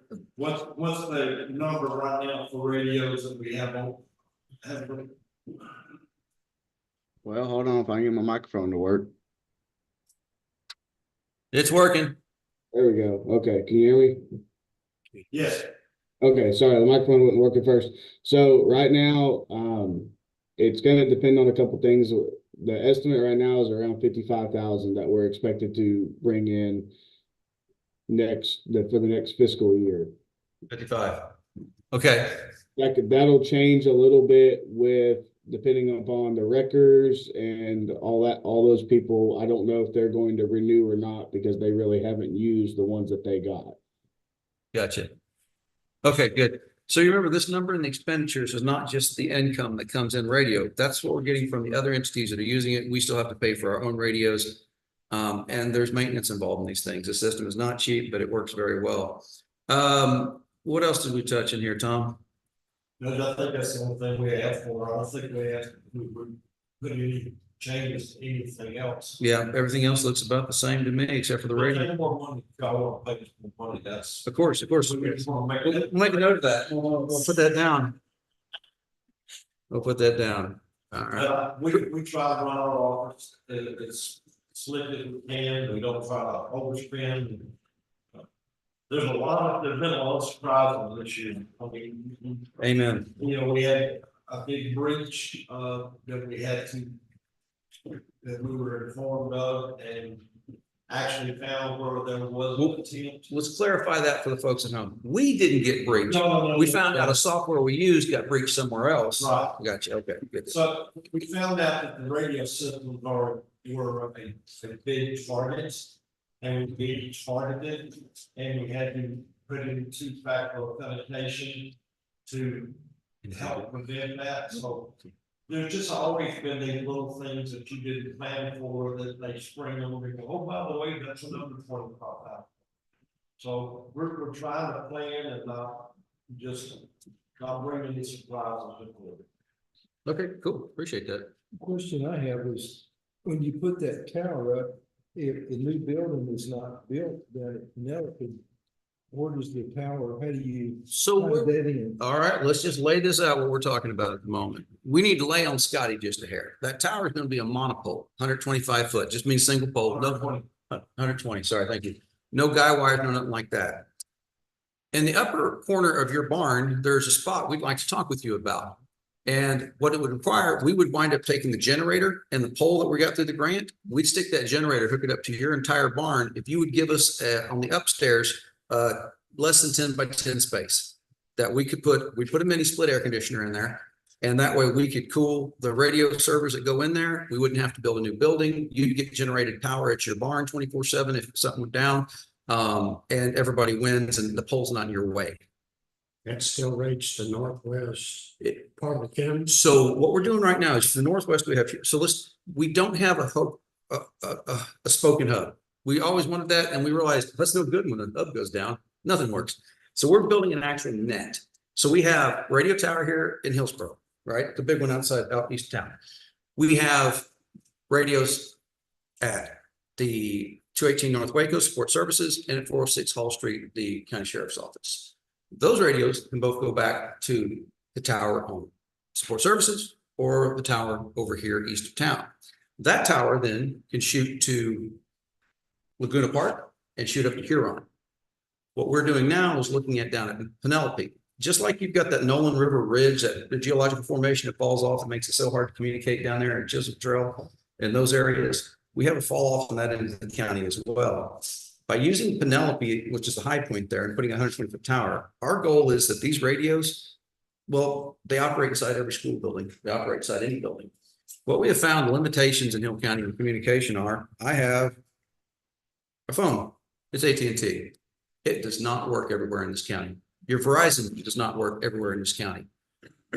We don't get that luxury. Our radios have to work everywhere in this county. So the things that we're looking at right now are putting that tower up. We got that grant. We've paid for most of this system with grant money. We paid for it with either ARPA funds. We paid for it with the tribal land reimbursement funds, which was the COVID deal, and then now the SERI grant. So most of the infrastructure we've paid for, most of the radios we've paid for, we bought some out of pocket.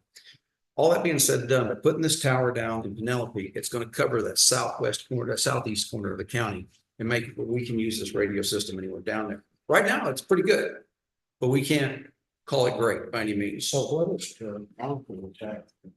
That's the Huron Tower. Okay, that covers all the long areas. That is a private way into in the Boston County. Oh, it goes all the way, when you go all the way to Brady. If they wanted to join us on this system, We're in discussion.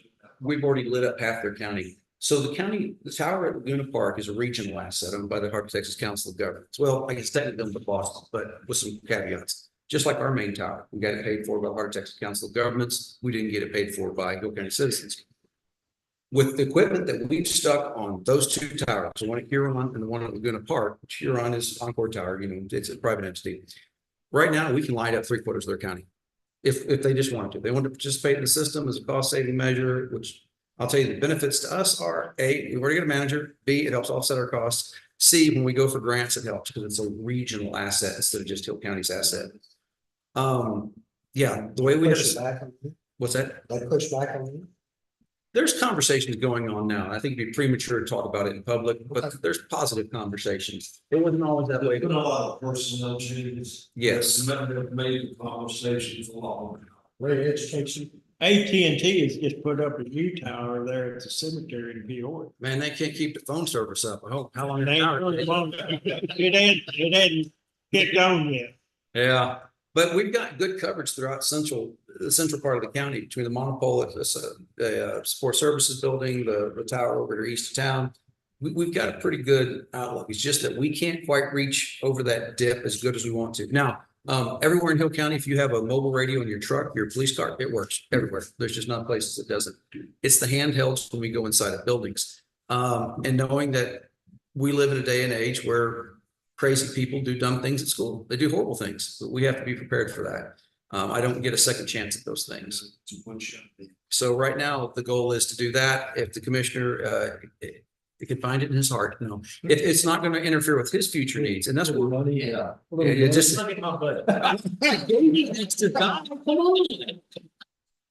Anyway, long and the short of things, as it works out, if that idea will work, that'll save us the cost of the building. It doesn't put it in his way. It doesn't mean, it means no additional electric meter because these things really don't take any electricity. Your base meter cost is the biggest charge we have. It means not a whole lot of extra and there's still benefit for the commissioner at the same time.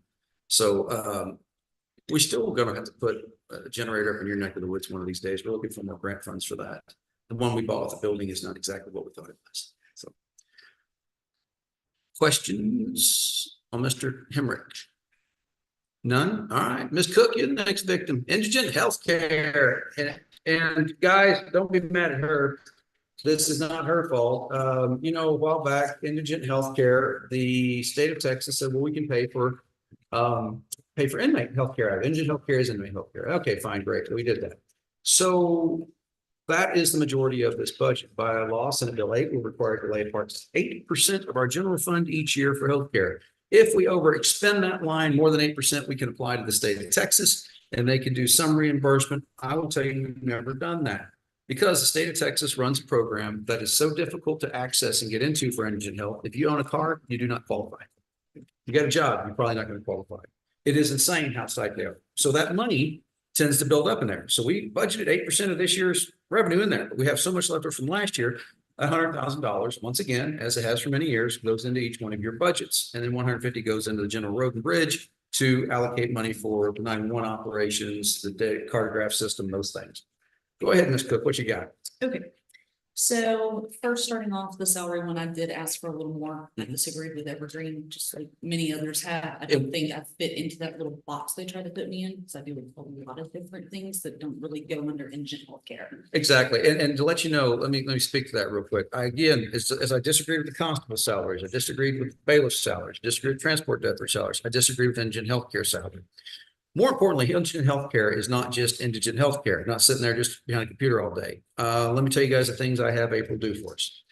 So we have a homeless population in Hill County. Anybody at the table want to take a guess how many people are here? All right. It was a little over 80, our last count. We'll do another census this fall. That's the number of homeless people in Hill County that live either in Hillsborough or live over around Whitney.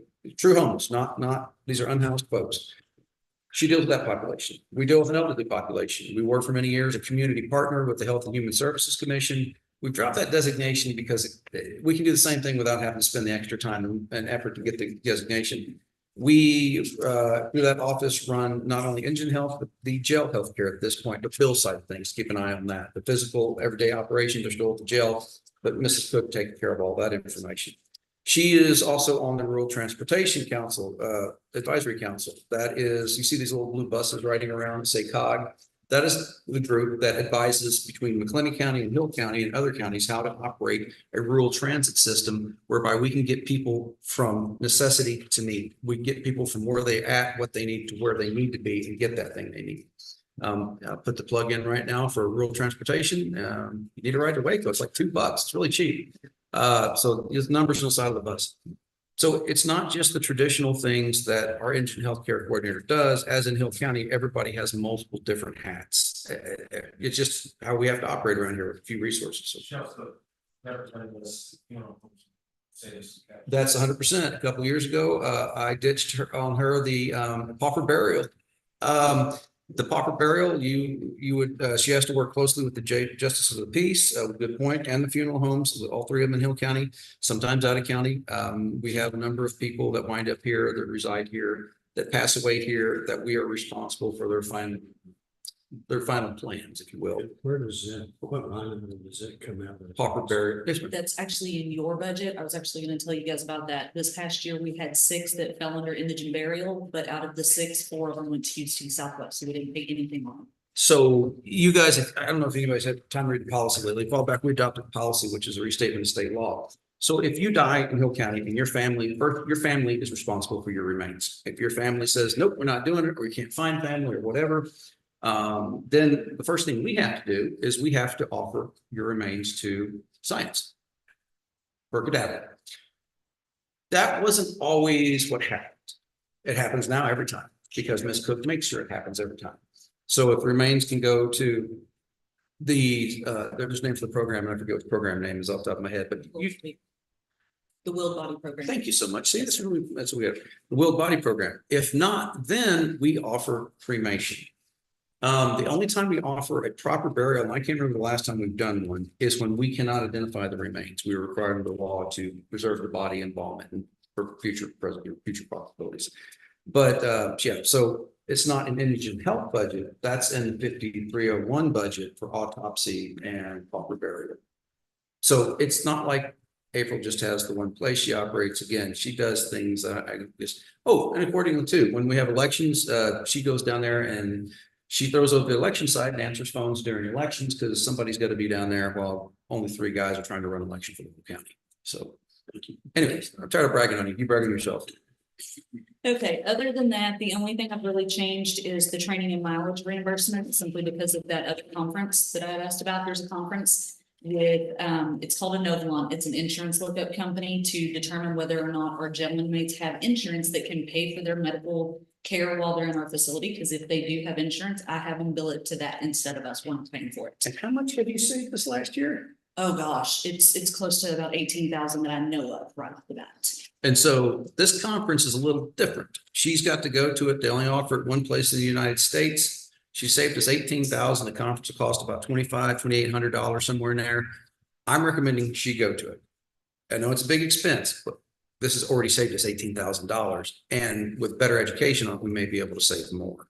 And this was, this actually came from April. She's the one that found this program and brought it to us and got the commissioners to pay for it. So this is one of those one-off. We usually don't do conferences outside the state of Texas. Unfortunately, the only way this one is in DC, right? Yes, sir. And the only way to do it is to go there. So I'm recommending to the court through my proposed budget that we allocate that money for her to do so, because I think it's money well spent.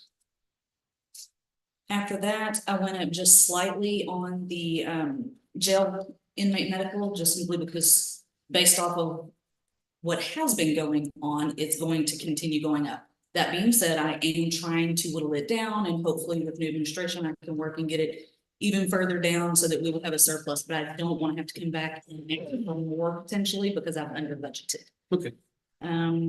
And then of course, there's just slightly more on the indigent healthcare, just extrapolating based off of what we've done in the past couple of years. It looks like it's trending that way.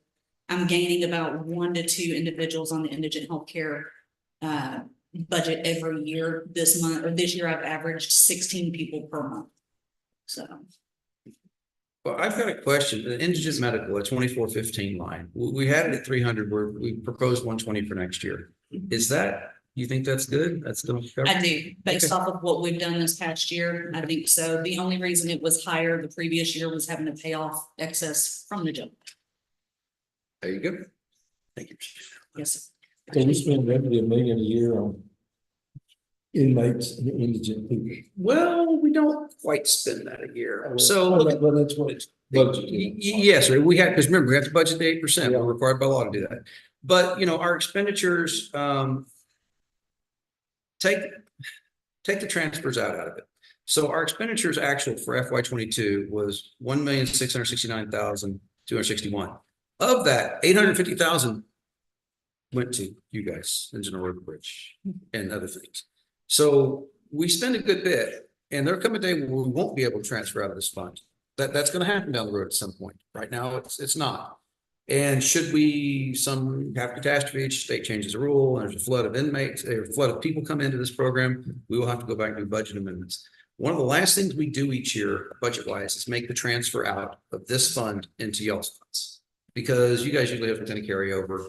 You don't need that 100,000 up front. And if there was to be a situation whereby, okay, the state changed the rules completely, and I don't see that happening. There's no way it's going to happen. But if they did, then we would have the ability to move monies around and correct that. So, yeah. Okay. Questions for Ms. Cook? She does a great job for us. And again, she's another one of those that were evergreen, and I disagree. When is your conference in DC? It's in October. Security detail. Yeah, no, I don't want to lose her either. It's literally the last week. It's really right before the election. Yeah. I'll leave it there. Yeah, bless you. Thank you, Ms. Cook. Appreciate it. Okay, guys, we're a little bit ahead of schedule as normal, which is good. I like being ahead of schedule. The Mrs. Swilling will be with us tomorrow. She actually had a planned vacation Monday through Wednesday of this week, so she'll be here tomorrow. So Nicole, you want to go? Yeah. Cool. What's your problems? No problems. Good. We're good. Got 'em all listed. So you'll find this year's budget and your proposed budget here back on the page number 34. And then you'll see her request, and you should see the two things should be almost identical. I think they are. Again, our elected officials have done a good job of cutting the fat out of their budgets. What you got? So, I mean, my only issue right now is I thought I would have some figures for y'all, because I know I have some contracts that come up this year. My copy machine. Oh, yeah, we need to still go through and do all those. And so I think I might have went up a little, just because I want to go from no, I didn't. I stayed the same. You stayed the same? No, you went up from $325.35 to $3,600 is what you proposed. Oh, so in the proposed budget, you've got your request sheet, this is proposed budget? Oh. Yeah, no, I'm sorry. I apologize. I'm Yeah. looking at the wrong one. Okay. I apologize. So machine equipment and rental was at 2662. It's at 27. I just want a color copier this time, so it'll probably go up a little bit. And that'll be fine. So know that machine equipment and rental, how do we get to that number? You see these other numbers sometimes outside of salaries and benefits, they look like round numbers. That is actually, we sit down with the auditor and treasurer and we go through every single contract we have, machine equipment and rental for most of the offices in the courthouse general fund. It's going to be the copy machine or sometimes a postage machine. We used to have a folding machine, I guess. Anyway, that's going on. But that's what that number is. So we will go back through in the next couple of weeks and refine that number to what it actually needs to be. So it may tweak just a hair up or down as we go forward. Because my contract doesn't expire until December, I think. So that's kind of where the change is going to be, and I don't know what that change is going to be yet. We need budget for that, an increase? Probably. I just need to figure out a number, because I've never had a color copier, so I don't know how much the difference is. We've got some.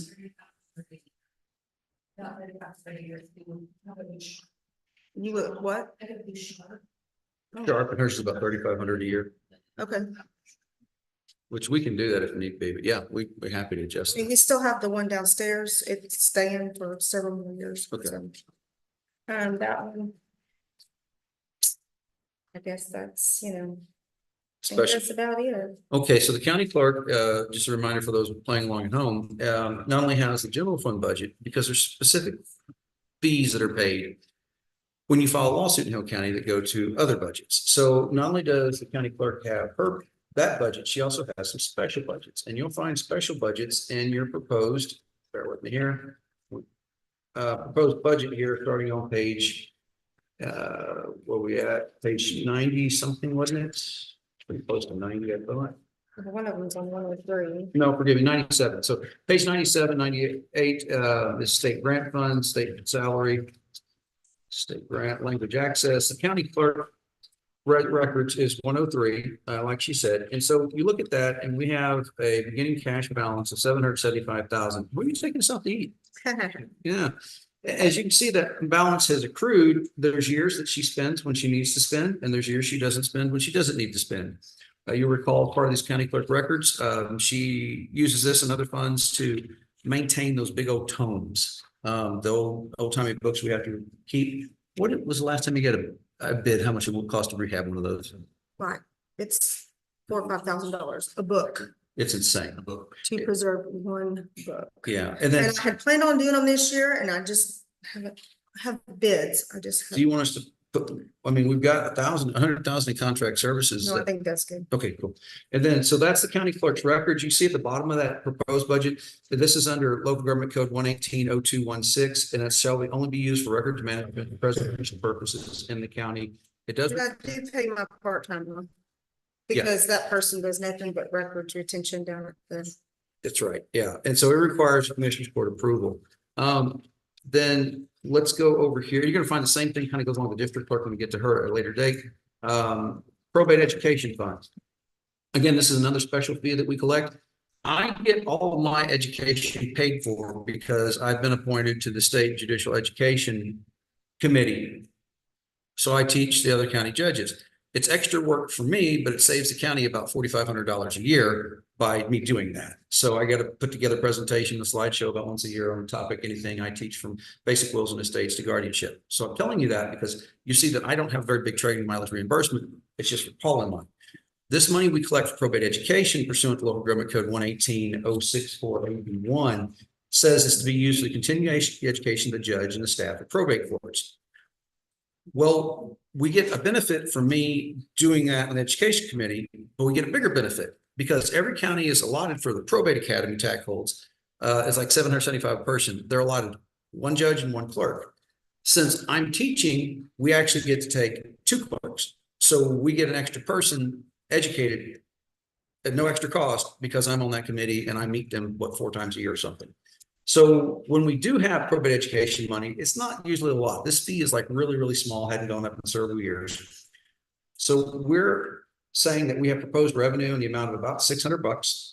We have a starting beginning cash balance of $5,300, and we're putting a transfer expenditure for FY25 of $2,500. More than enough money to cover it. We put $2,500 last year. We didn't spend it. It's just there. One of these days. Yeah, we don't, we get so much education paid for by how we do things. We just. But Martha is using it in August. Yes. Oh, good. She said she was going to do that. Mhm. That's good. She's going to San Antonio school. Mhm. God bless her. I don't want to go to that thing ever again. That's a tough school, Jack. Probate record management is on page 108. Again, that's exactly what it sounds like. It's fees collected pursuant to local code 118-0523G. And it's to be used for record management, preservation, or automation purposes in the county for the explicit records of probates. And they get to just run by the court prior to use. We got to approve it. And yeah, it doesn't get touched. 110 is the county clerk's archive fee. Again, this is another local government code 118-025 fee, and it's the money to be expended only for the preservation and restoration services performed by the county clerk in connection with maintaining county clerk's archive and public documents designated by the county clerk as part of the records archive. The monies may not be used to purchase, lease, or develop computer software to geographically index public records, excluding index public records by lot block. That is the wildest description. The reason I read that whole thing to you is like, that makes no sense, but here we are.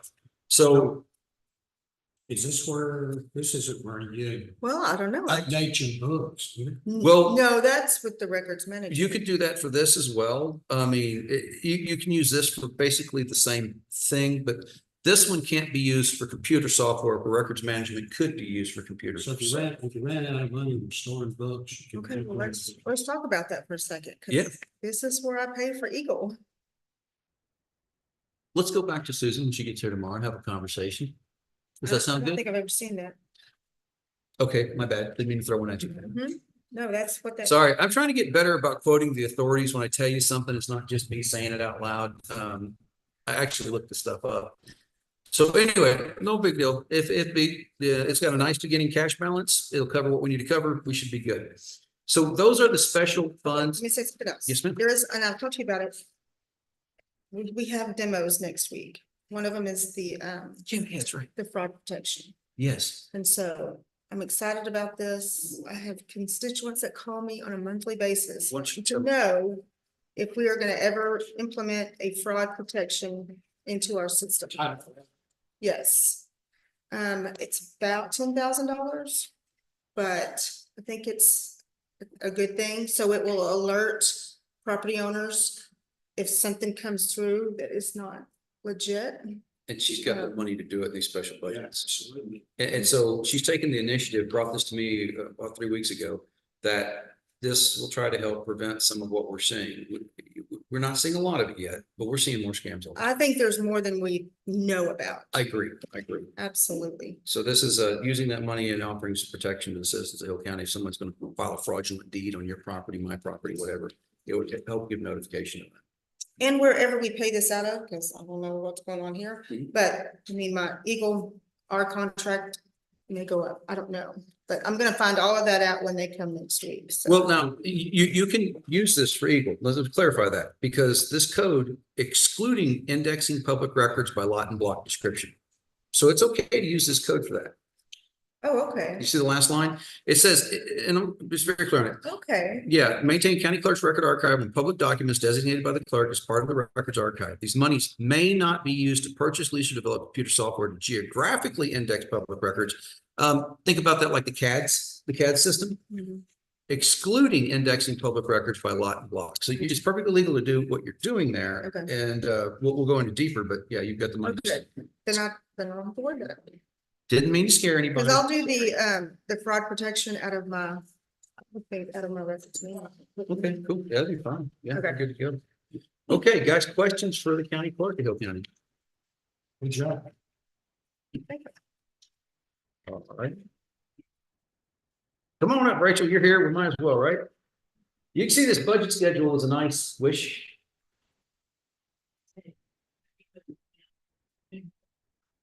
Bring him in. Because after I eviscerate her, I mean, after we talk to her, talk to Zach. Kidding. Keep it light, keep it airy. Good way to start. Go ahead, Ms. Parker. Good morning. So salary, obviously, I've been at 3.2%, and we're very appreciative. Anything above that, you can do this much appreciated. Yes. One thing to know, and I'm gonna switch over to Susan's budget, we did miss putting Miss Kathy in her part-time wages.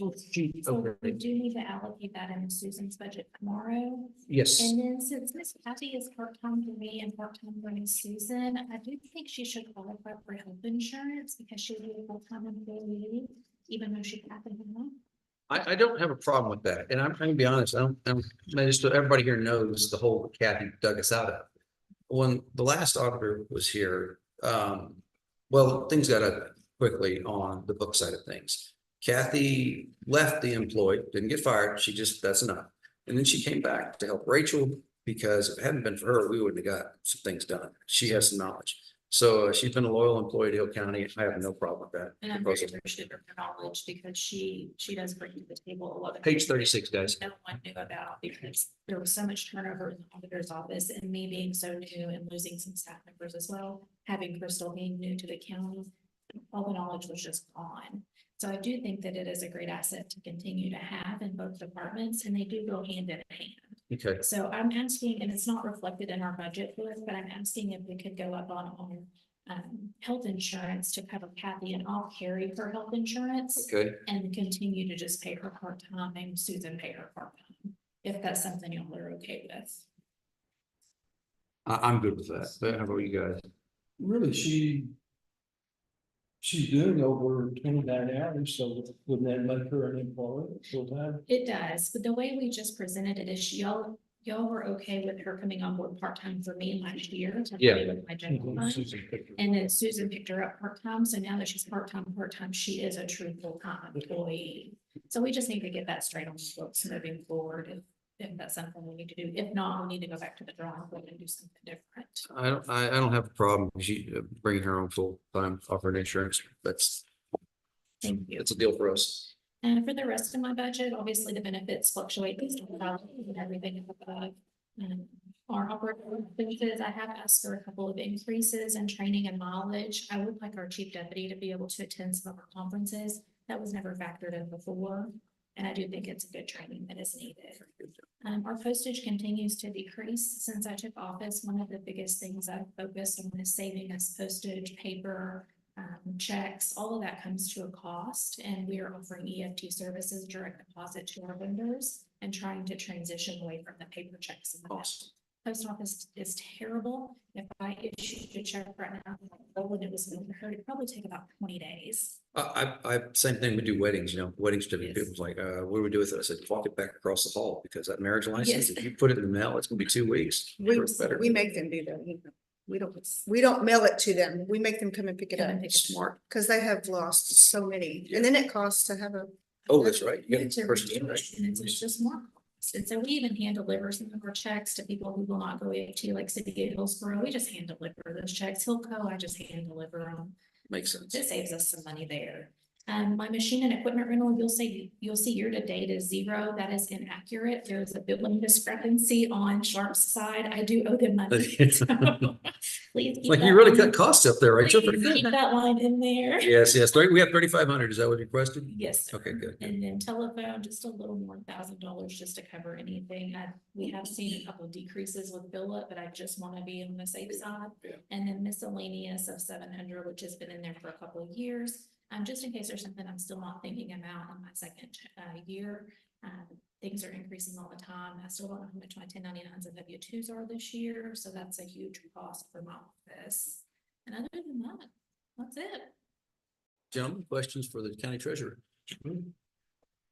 Thank you. Thank you. And you guys, I can't brag on her enough. In years past, we did this budget and it's nightmarish. We start in May, sometimes earlier, but usually in May, putting form together. We have a Excel workbook that is a conglomeration of multiple parties adding things over the years. It really makes this function better than any budgeting software I've ever seen, for our case anyway.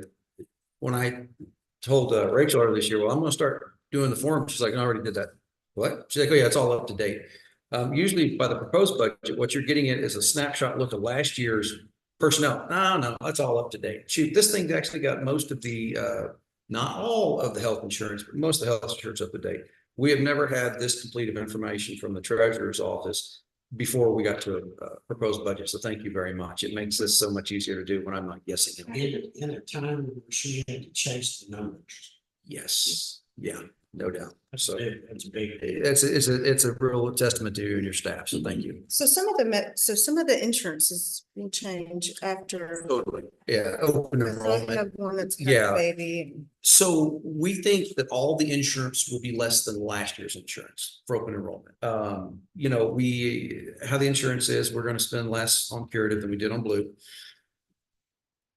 The families will spend less, children spend less than on curative we did on blue. So I think that you're gonna see some fluctuation in there, and we've always treated that number, whatever it is, it is. That's it. 'Cause it's a policy offered to every full-time employee of the county.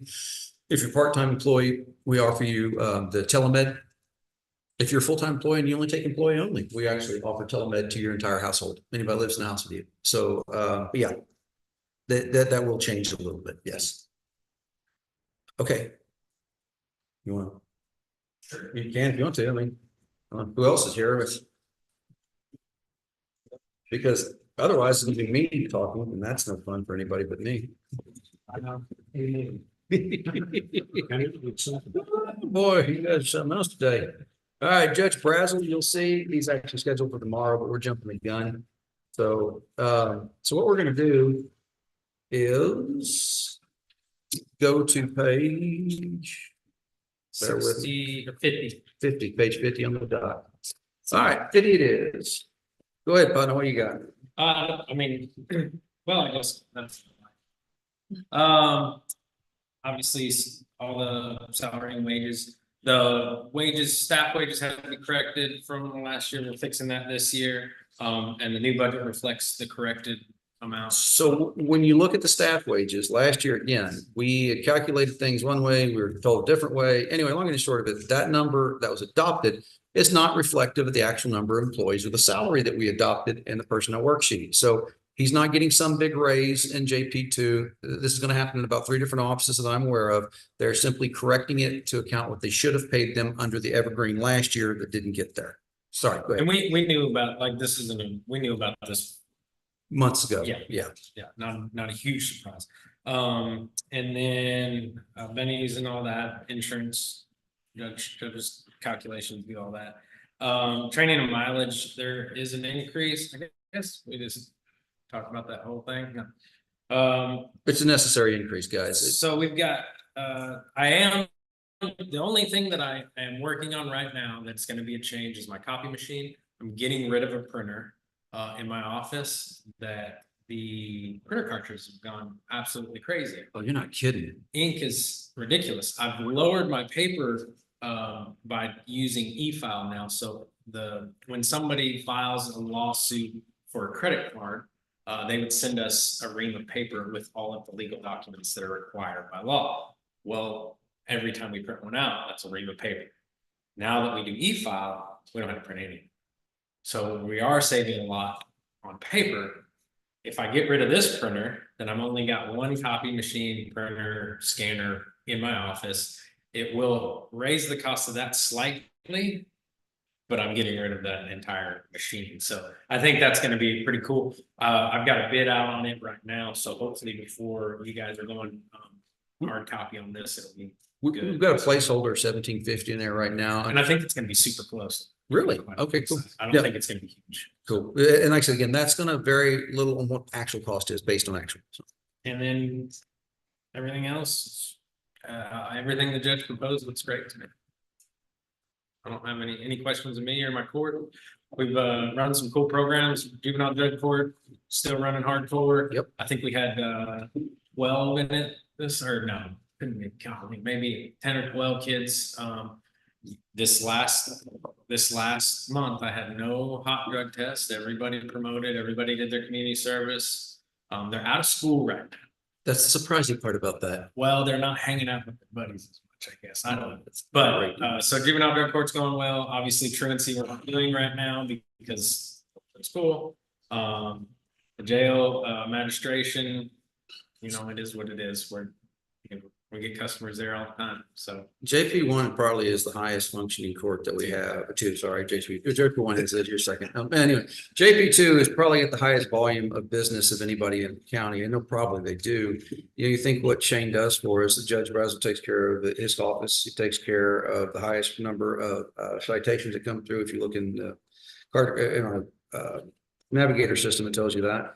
He is the jail magistrate. He runs the juvenile drug court. He picks up slots everywhere. He's taken the initiative recently to help out with something we've talked about for years, and that is trying to find a way forward for in custody mental health rehabilitation. We have certain people that are in our jail because due to the state of Texas's laws and sorry state of mental health, they reside down there because they're a danger to let them out, but they're also not competent to stand trial. And so you're in this purgatory, if you will. Judge has been working with several different entities, local mental health authority, others, and trying to find solutions to move forward. How do we get these people back to competency? Because right now to get them the state system, 470 some odd days, I heard 3 weeks ago, is the last time I heard it, to get them environmental. And then it's somewhere just shy of that for Austin State Hospital. and you're in jail for a misdemeanor. Yeah, Which is max punishment is nowhere near 400 days. yeah. So is there anything on us at the state level to? They tell me things and then they don't. They tell me things and they don't do them.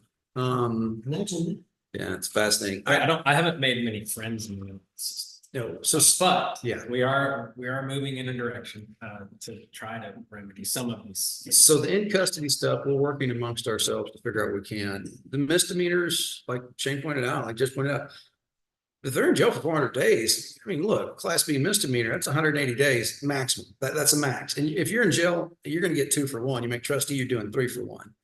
It's $1,000 fine. I mean, we've had them in jail over a year. That's Class A misdemeanor. The max is 365 days in jail. So we've got to find a way to move those people out. The felons are that's the biggest issue right now. And then the majority of our jail is felonies, just the nature of how things work. It's not that nobody's doing their job. It's just how the system operates. It's always a majority is felonies.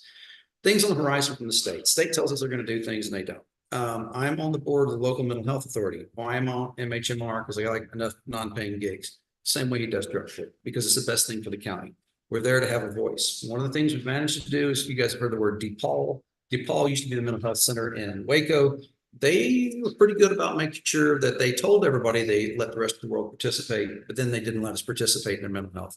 They went to fund. So as a board member of what's now the Behavioral Health Network, used to be MHMR, our local mental health authority, we opened our own. So later this year in Q4, I believe, we will have up and running a turn and drop service for mental health beds, 16 beds. Why 16? Because the feds wouldn't pay for 17. They paid for 16. So we're looking at having more inpatient care, more ability to do things. They've reached out, and JP's have been great about forming a relationship with John Peter Smith Hospital north of us, sending people up there. I would say our mental health docket has, I don't know, quadrupled in the last 5 years, 6 years. It's really getting more and more. And the state of Texas by default has used county jails as the number one mental health institution. That's the worst place you can put somebody in mental crisis, in the jail. It's not only bad for them, it's bad for the other inmates. So it's bad for morale. So the people that work there, our friends and family that work there, they've got to put up with this stuff, and it ain't fair to them. So everything said and done. And it's probably gonna be, generally, those people are also gonna have medical issues or be on medication. So now we're getting back to our indigent healthcare folks. That it's gonna cost us a lot of that indigent healthcare from the jail is gonna be MHMR folks. Either they attempted suicide, they've hurt themselves. They're on a mental health medication that we have to continue to provide, and they're gonna, go backwards in their mental health state. So it's gonna end up costing the county and the taxpayer more money with the more mental health that we have overall. And to get this correct, it means more work for a lot of people. It means more work for judge. It means more work for the jail. It means more work for me, because as the probate court, I'm the guy you got to come to ask for mental health medications, psychoactive medications to be administered. I don't care, and I don't think anybody cares about the work. We just want to do the right thing by the county and try to get this problem solved. It's been a long-lasting issue in many places in this state, and so hopefully help a solution. But all right, questions for Judge Breslin? Good job. Thank you, sir. Appreciate you. Okay, moving along, fellas. Yeah. There we go. Okay. We're going to take a short recess for coffee break, and we'll be back here in about 6-7 minutes. Okay. All right. Sounds good. 6-7 minutes. Oh, 10 minutes. Fine. No. We got Zach Gibbs coming over. Zach asked if he could do it this morning.